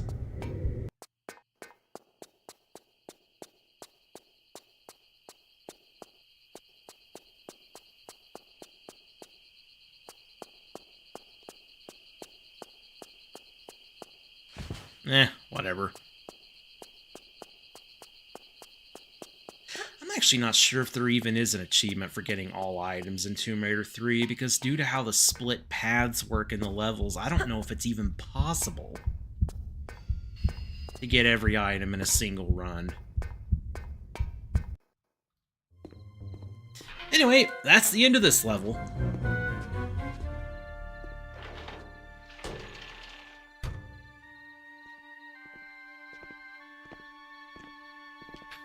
Actually, maybe one of the guards that comes through that gate, if you open it with that one switch, maybe one of them drops an item.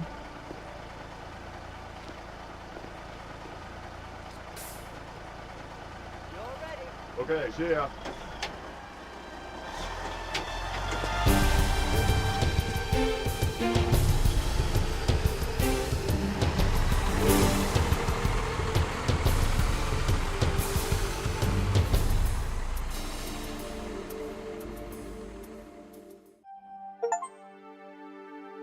Keep all the prisoners alive. There we go. Yep, a ride to none other than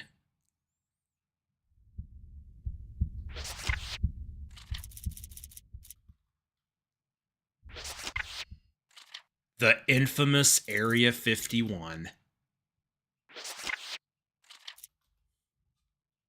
A much better high-tech level than the previous one. No. Laura, you are really disagreeing a lot today, aren't you? No, I'm not doing that. I promise I'm not doing that on purpose.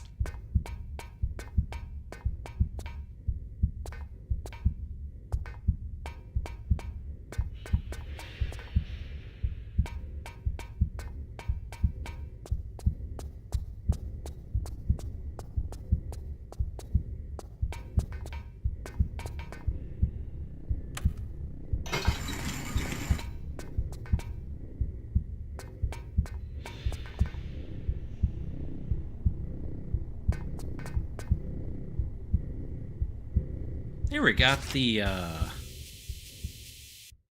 MP5, more or less the M16 rifle of Tomb Raider 3. Also, that switch right there is a trap. If you activate that, it will just put kill lasers over the entryway. Speaking of lasers, we're about to encounter a brand new type of trap.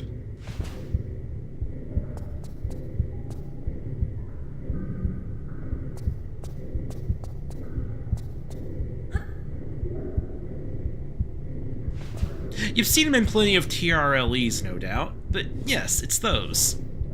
Those come from Tomb Raider 3. Oh my gosh, and getting past these is going to be so much easier now with the crouch rolling.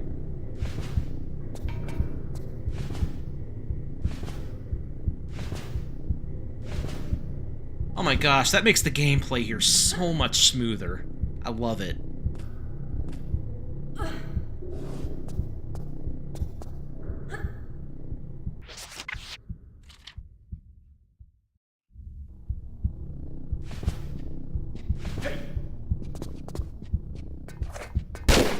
I don't think so, bud. Yeah, there's an achievement in this level for not letting any of the guards reach the alarm panels.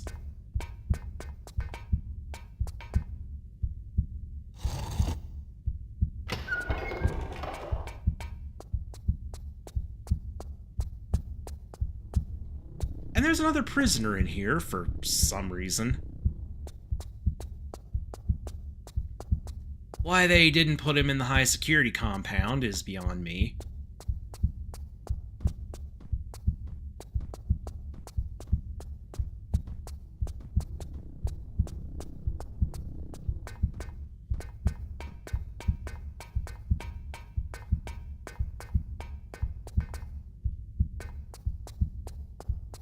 Here's more lasers. We could just climb up and jump over them, but there is another route through over here.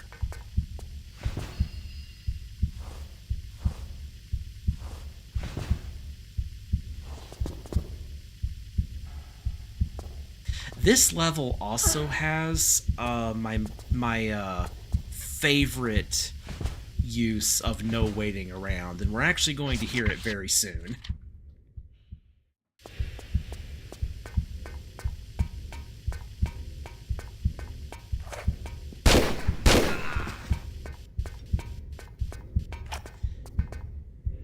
Now, if that guy had reached that control panel, he would have sealed this room off, and we would have missed the harpoon gun.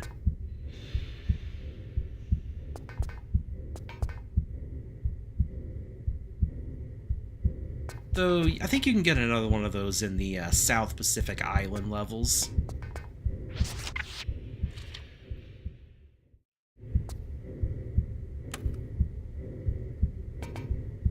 Oh, that just closes the door. Yeah, for some reason there's a way to close it from the inside.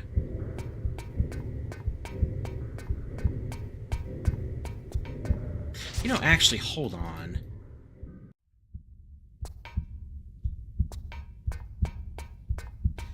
Just in case, because, you know, knowing how these achievements work, I don't know if that door closing might count as the alarm being triggered. Okay, now when you fall down here, you gotta kill that guy ASAP, because if he reaches that switch, you will lose access to a secret.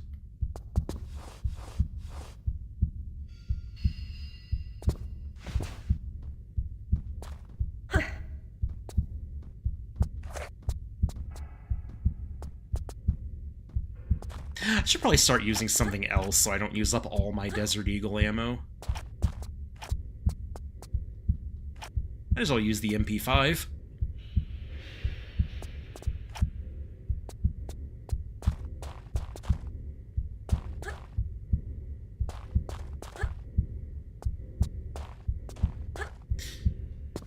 You know, I wonder what you could see in this area if you try taking the camera up.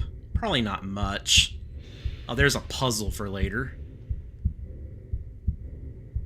Yeah, it's the same skybox from the high security compound. Nothing too impressive up here.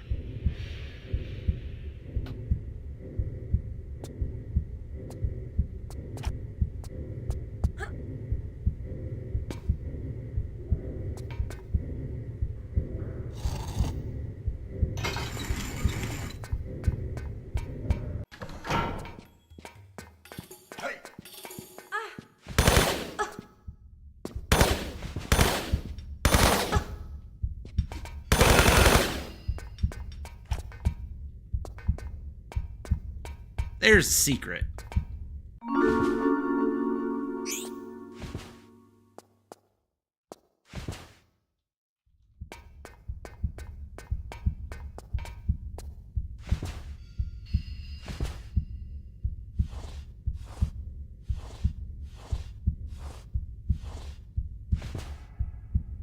There's more Desert Eagle ammo.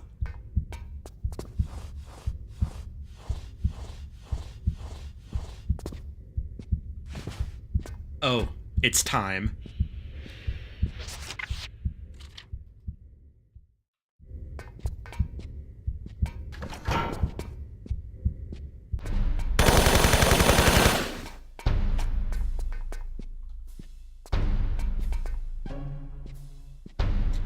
This is my favorite moment of this song. No. Lara. Wait, I don't have a shotgun. I'm actually surprised I don't have a shotgun.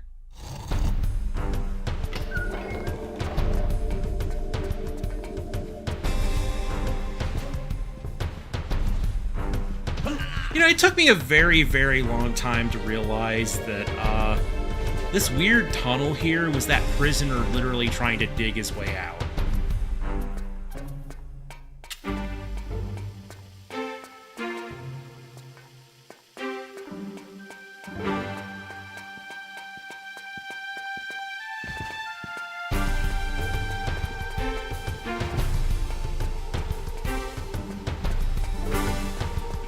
More lasers.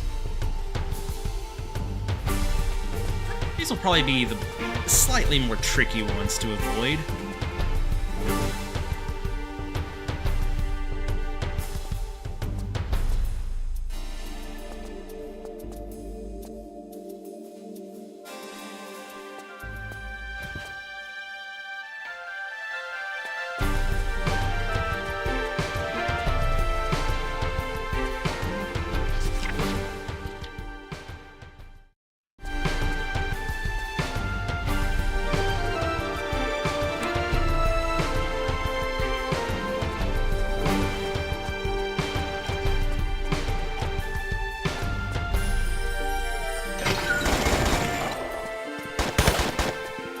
You know what?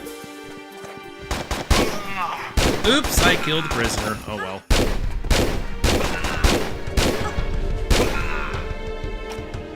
No more achievement involving that, so...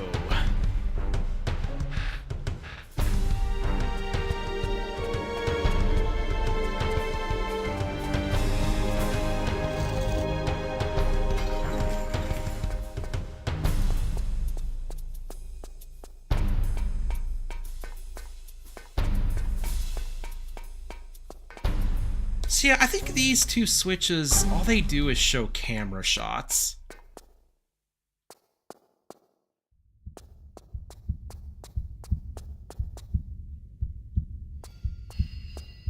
And see, that's how you get around those lasers. I mean, those yellow ones can just be jumped over, but the green ones, you kind of have to bypass them. Which we did using that tunnel there. Actually, you might be able to... Oh, you might actually be able to crawl under those. I'm not sure. Anyway. Moving on.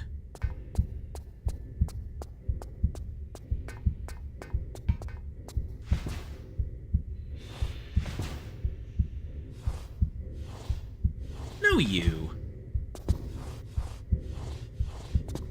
Now, these lasers, I'm not entirely sure if these count because I don't know if it's even possible to avoid these lasers.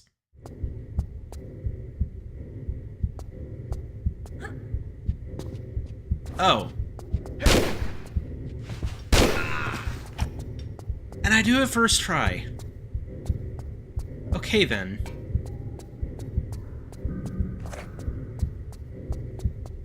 Well, I guess that answers that, doesn't it?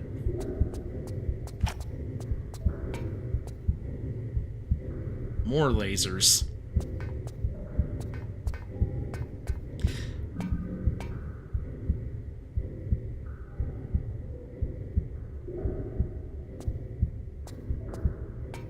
I think we need to go the other way first, because I don't think we can do anything in that room, really, until we get a certain item.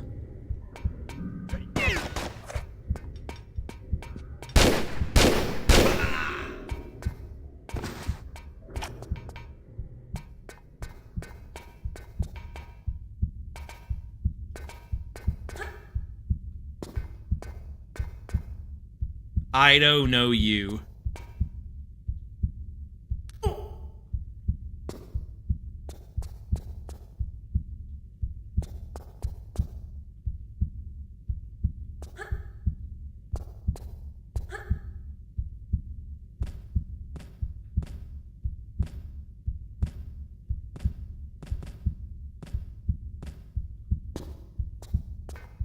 No, you Infinity Gauntlet.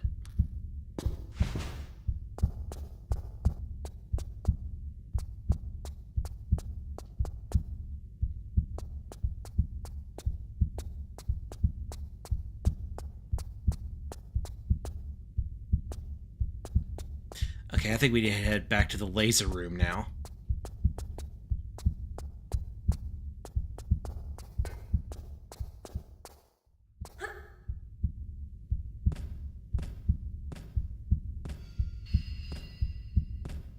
Yeah, whenever I see people going back and forth with, you know, reverse Uno cards, I just think, bring out the freaking Infinity Gauntlet just made of Uno cards.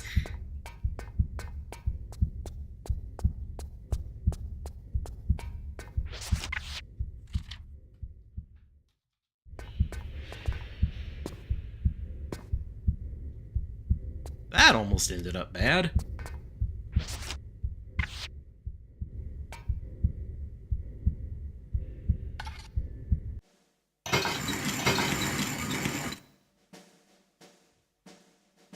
Curious, what is actually displayed on that screen? That's indecipherable. I wondered if it would have been more clear in the remaster.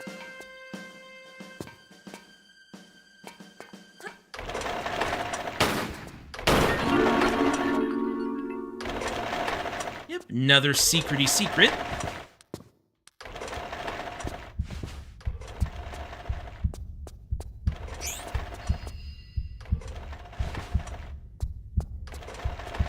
You know, maybe it's a good thing I didn't stream last night, because I thought I would have enough time to finish these levels, but honestly, this is taking longer than I expected. Yeah, even though Nevada only has 3 levels, they're actually pretty long.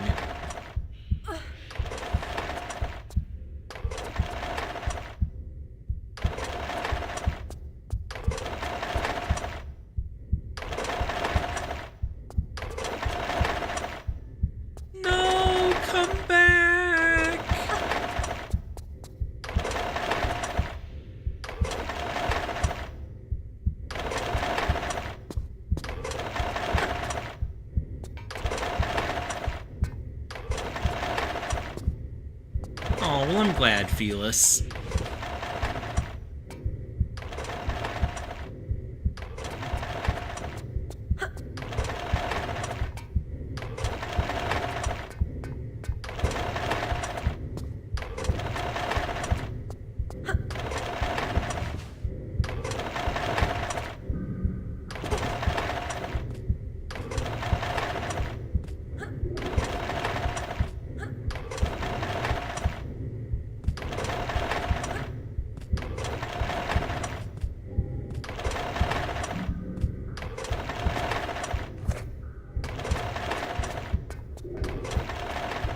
know we haven't actually used our dual pistols since we got them back.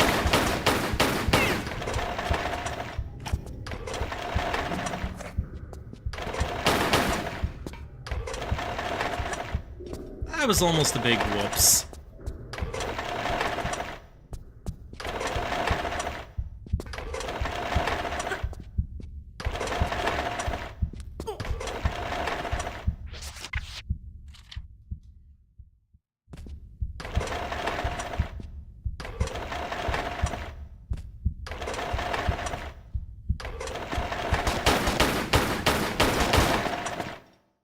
See, I thought I could make that jump. Oh, I hadn't climbed up high enough before I saved.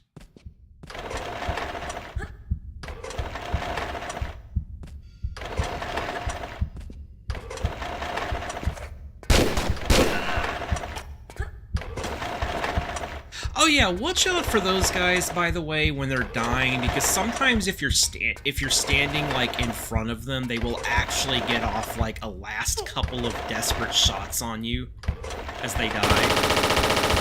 Oh, I fell right on top of that.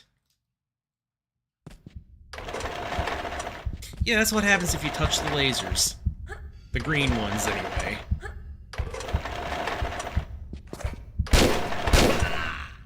You know, I just realized the lasers in this place are green, yellow, and red. The green ones just activate the turrets and alarm, the yellow ones chip away at your health, and then the red ones are instant kill. That's like properly increasing threat level. Green, yellow, red. I don't know if that was intentional or not, but I just realized the correlation with that. Though you could argue that, you know, the lasers that activate the turrets and alarms are a lot worse than the yellow ones that just chip away at you.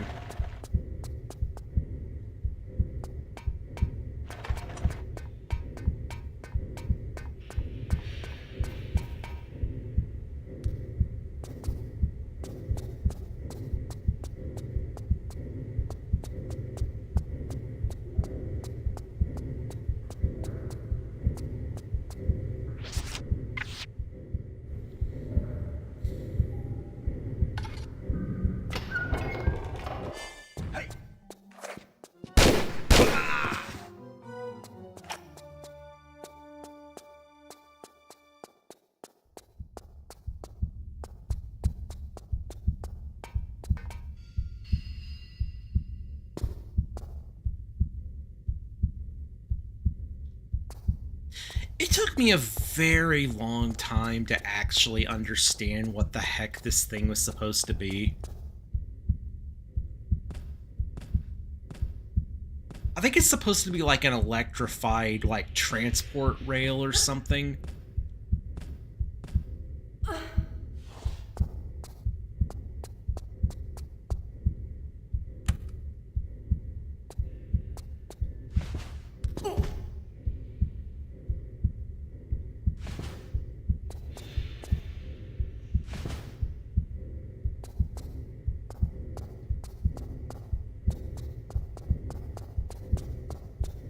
Because I used to think it was just like a big, I guess just like a big conduit of some kind, and that this green thing on top of it was like some kind of generator, but no, I think it's like a transport car. Because you'll notice it does seem like it has a sort of a track on it.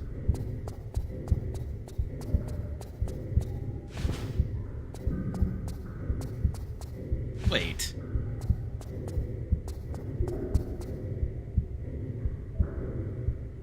I thought there was something up there that had like shotgun ammo or something. Oh, that's right here.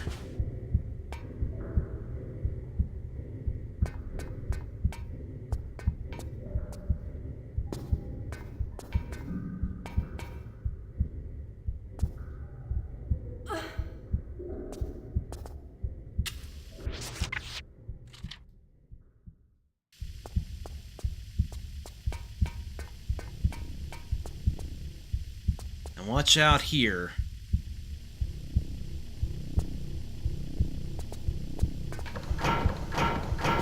Yeah, those all fall open, but you don't actually have to use the monkey swing to get over them. You can just jump it.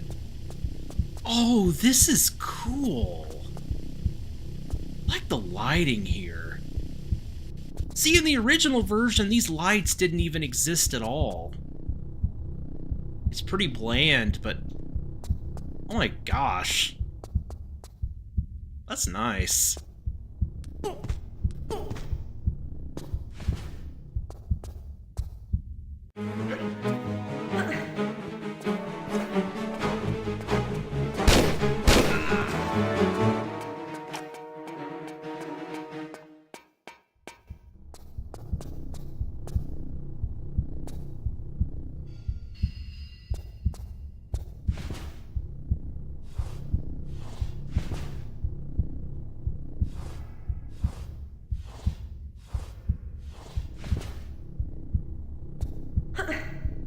You know, even though that was the hangar access key, we have to go a long way to actually get to the hangar in question. But we're almost to it.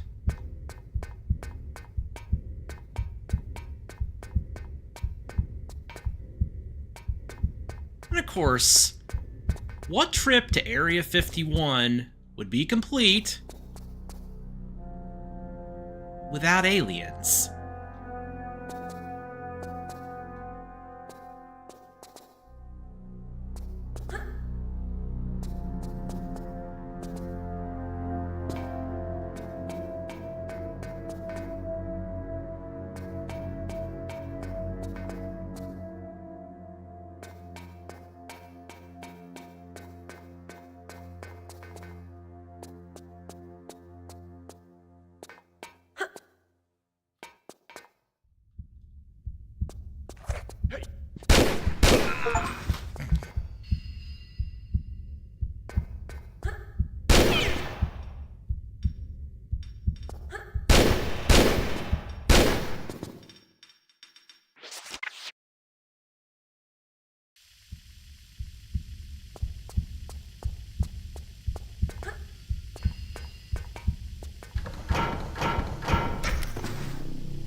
Boop you all.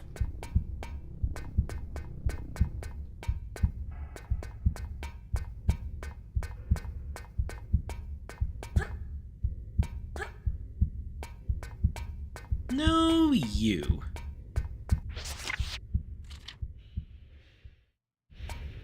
Hashtag sillier.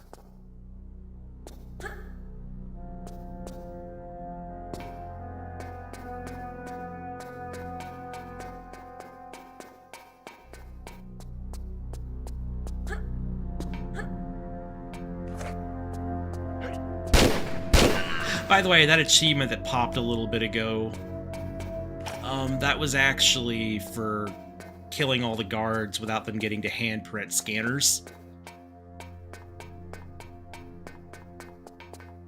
I kind of figured that would pop at the end of the level. Actually, I don't think I was really figuring anything about it, but...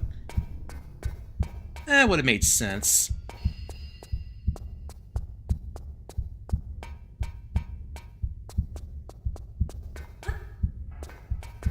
Alright, now which one of these are we supposed to press first? I think it's this one? It's kind of like that one timed puzzle in Tomb Raider 2 where you have to hit 2 different switches and then quickly get through something.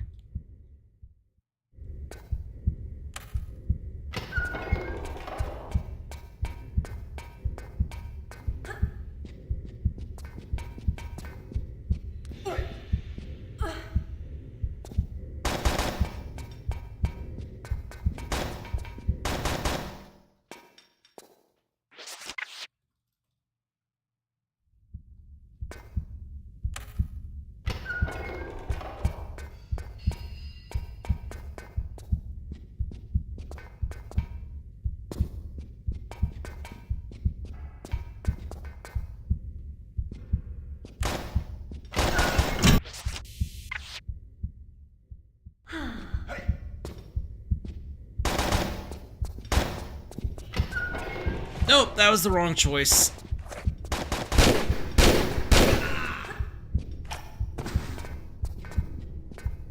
Because that one closes faster than the other.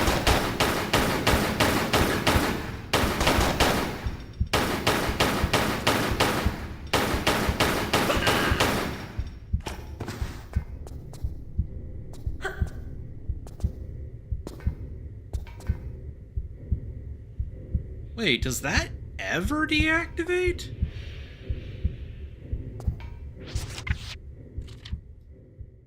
I'm starting to wonder. Oh, it does. Wow, that is a really long timer then.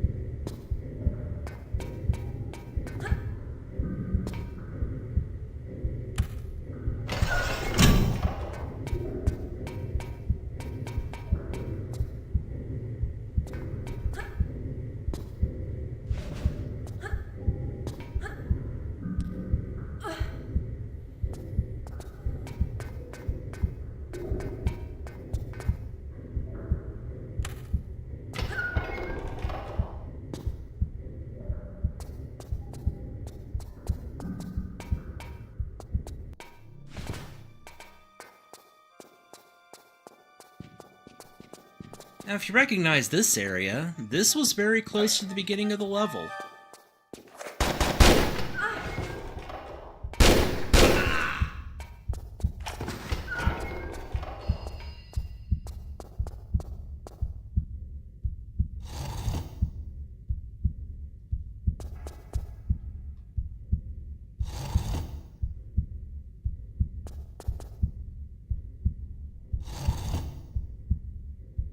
So I call this a puzzle. It's not really a puzzle.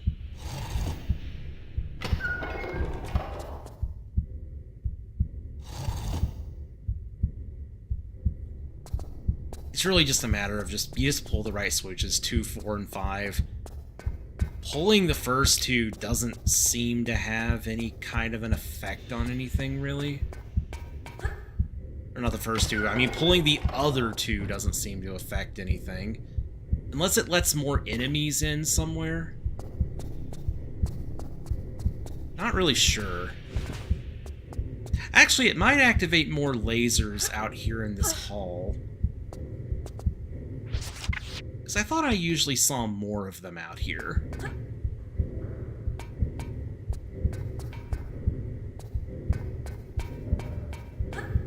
Maybe not, though.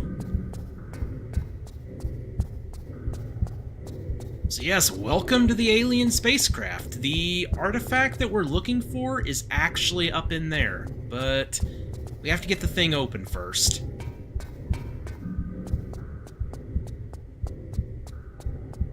Also, we found the aliens.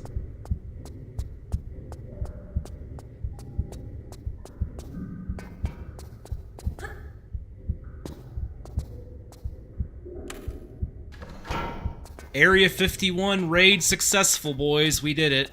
We found them aliens. I still can't believe that was a thing that happened. I mean, thankfully they didn't actually raid Area 51, but... oh my gosh. I can't believe that was 5 years ago. It does not feel that long ago. On that note, imagine if there was a mod of this game that made it so that when you're in this specific level only, Lara, when she sprints, goes into a Naruto running animation. That would be so stupid, but hilarious. Also, the final secret is down there, but that door doesn't open up until we do a thing later. And the game never makes it obvious that it opens either. It's like, I think it opens once we open up the spaceship, but I'm not entirely sure. I just know that it will open over, like, the normal course of the level.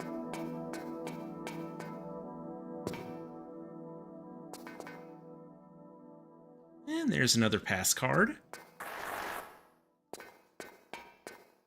Oh, I have to remember where to actually...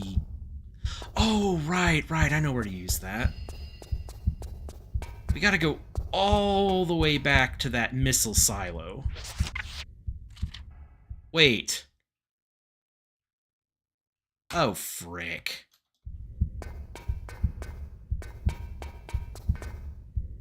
Oh, wait, never mind. I was thinking I accidentally turned off lasers using that, those switches before. I hope those didn't turn any lasers off. I don't know what they did. Like, I genuinely don't.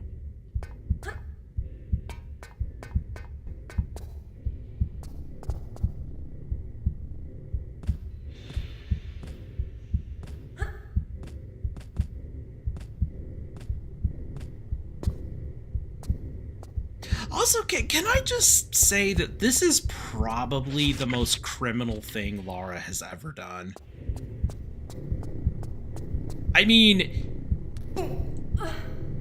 she goes into the Nevada desert, you know, trying to get into Area 51, gets captured, breaks out of a high-security prison, frees half the prisoners there, and then goes on to raid Area 51, like the most top-secret military facility in the world, and slaughters all of its guards. I mean, I know they attack first, but you know, they're kind of just doing their job. Like, they're not necessarily evil. Look, old school Lara, she did what she had to do to get her artifacts. Like, I wish we could have this Lara Croft back. Like, she was no hero. Like, yeah, she did save the world, but she was very morally gray in a lot of areas.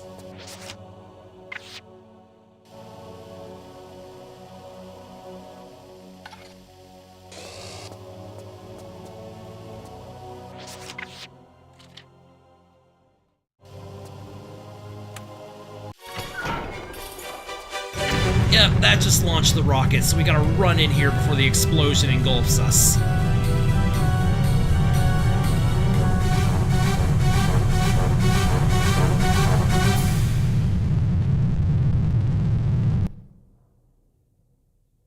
Yeah, speaking of criminal activities, Lara most likely just nuked some civilization somewhere. All to drop a couple of platforms and get a code disk.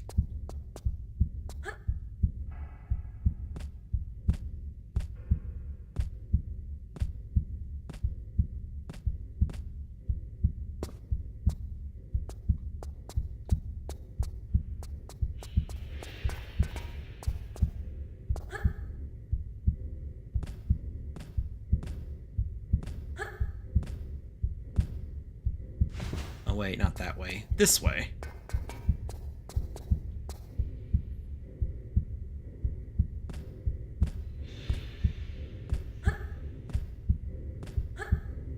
Now, all of that was just to open that trapdoor.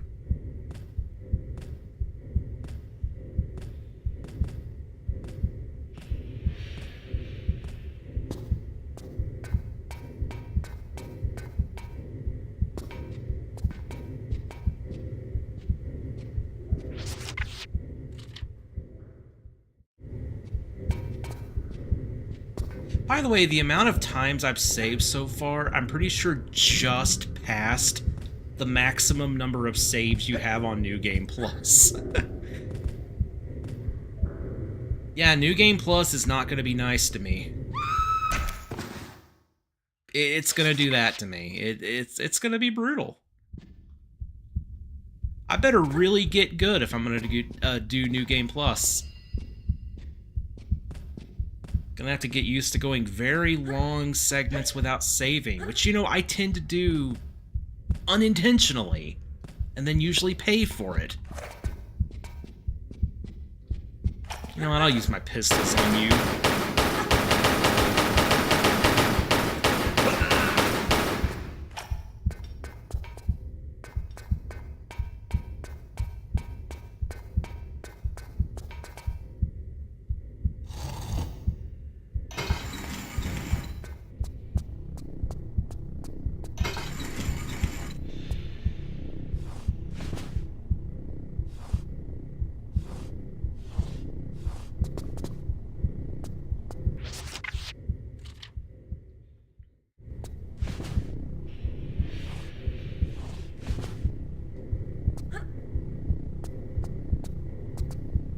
Hello.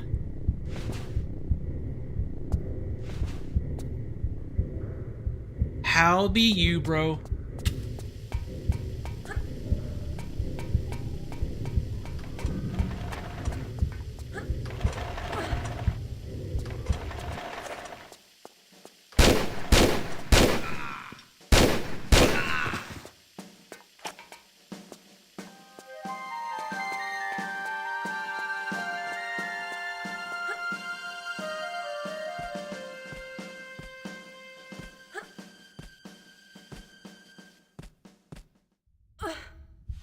Okie dokie. Yeah, I'll be done with this pretty soon. I'm nearing the end of this level. Also, I don't know why, but this is an achievement.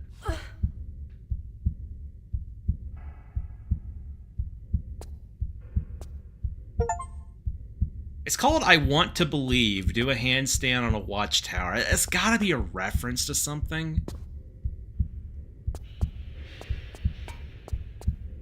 Hey!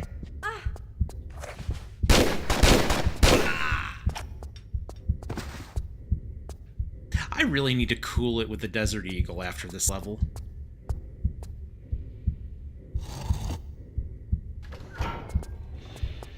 Man, I'm glad you're enjoying Vanquish, though. Vanquish is freaking amazing.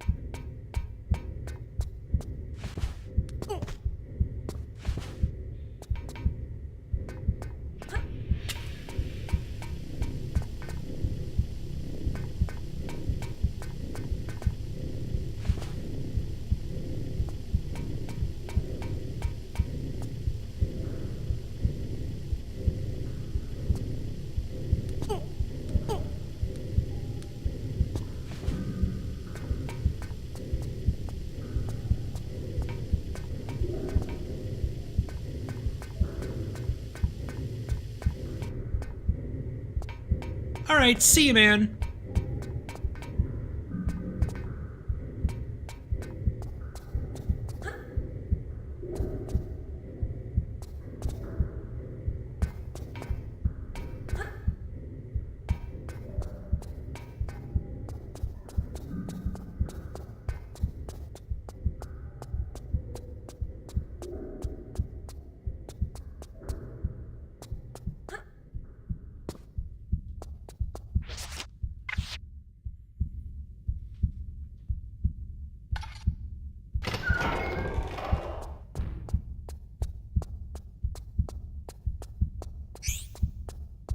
Yep, that is indeed aliens. Or an alien.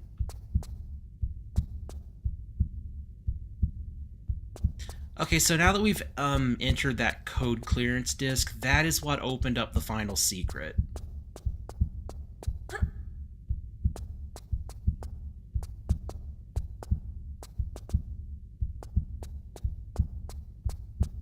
Also, here we have killer whales.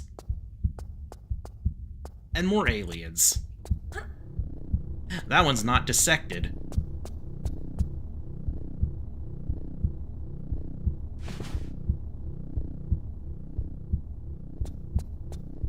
Now, since there's a save crystal in there, you know that there's,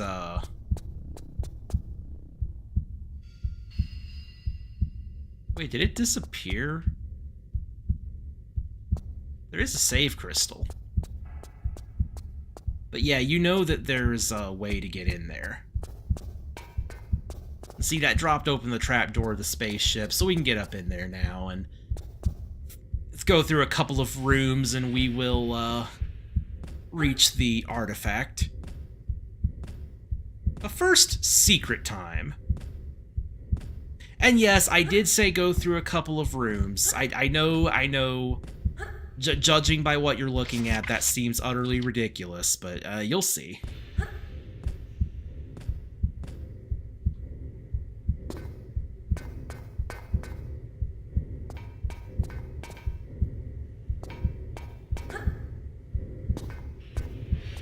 Yep, see? Door's open now. And there's all Secrets in Nevada levels.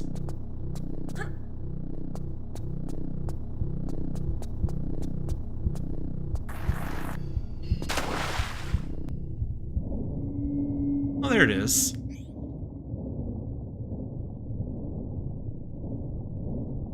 And yeah, they're friendly. Yeah, and swimming with the orcas is an achievement as well.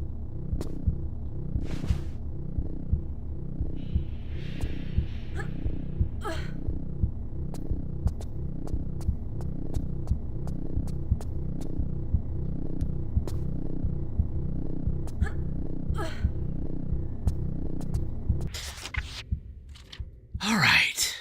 Well, time to finish the Nevada levels. Time to heal, and then finish the Nevada levels.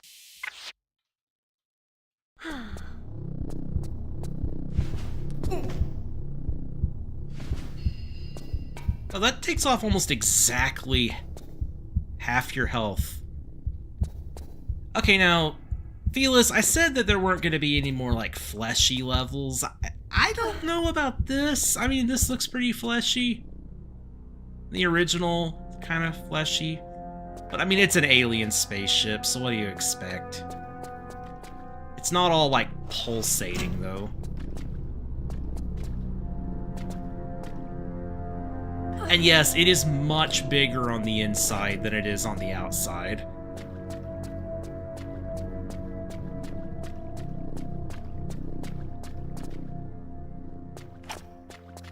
Hey! Hey, you!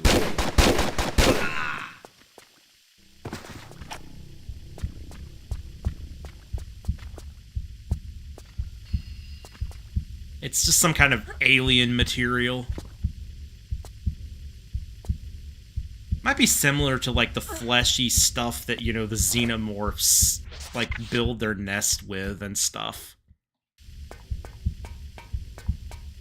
Well, here it is, the main control room of the ship. Hey!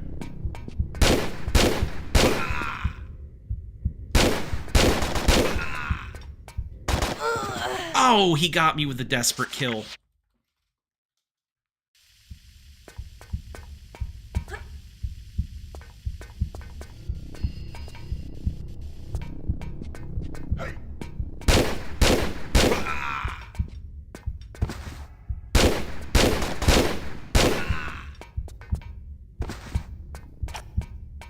Okay, do they drop anything? I missed one item, I'm guessing. Have I ever gotten all items on a single level of this game yet? That's assuming this even counts as an item. Oh, it does. Oh, good, I got Limbo Master. Don't let turret lasers lock onto you, but don't turn them off either. Good. So yeah, that level lacks a boss for some reason. It's the only world that, like, doesn't have a boss at the end. Well, the London levels are the hardest levels in the game, arguably. Well, aside from the final levels, but like, out of the pickable levels, they're probably the hardest, and it also contains my least favorite level in the game. So you know what? I always like to go to South Pacific Islands next. Because after all the high tech, you know, it's a good mix-up to go back to a natural scenery for a while, and then we go and finish things up with London.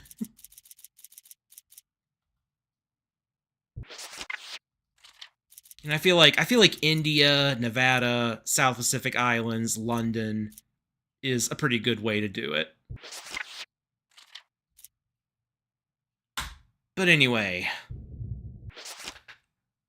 that'll be it for this stream. That certainly took a little bit longer than I thought it would, but hey, we got another world down, so yeah.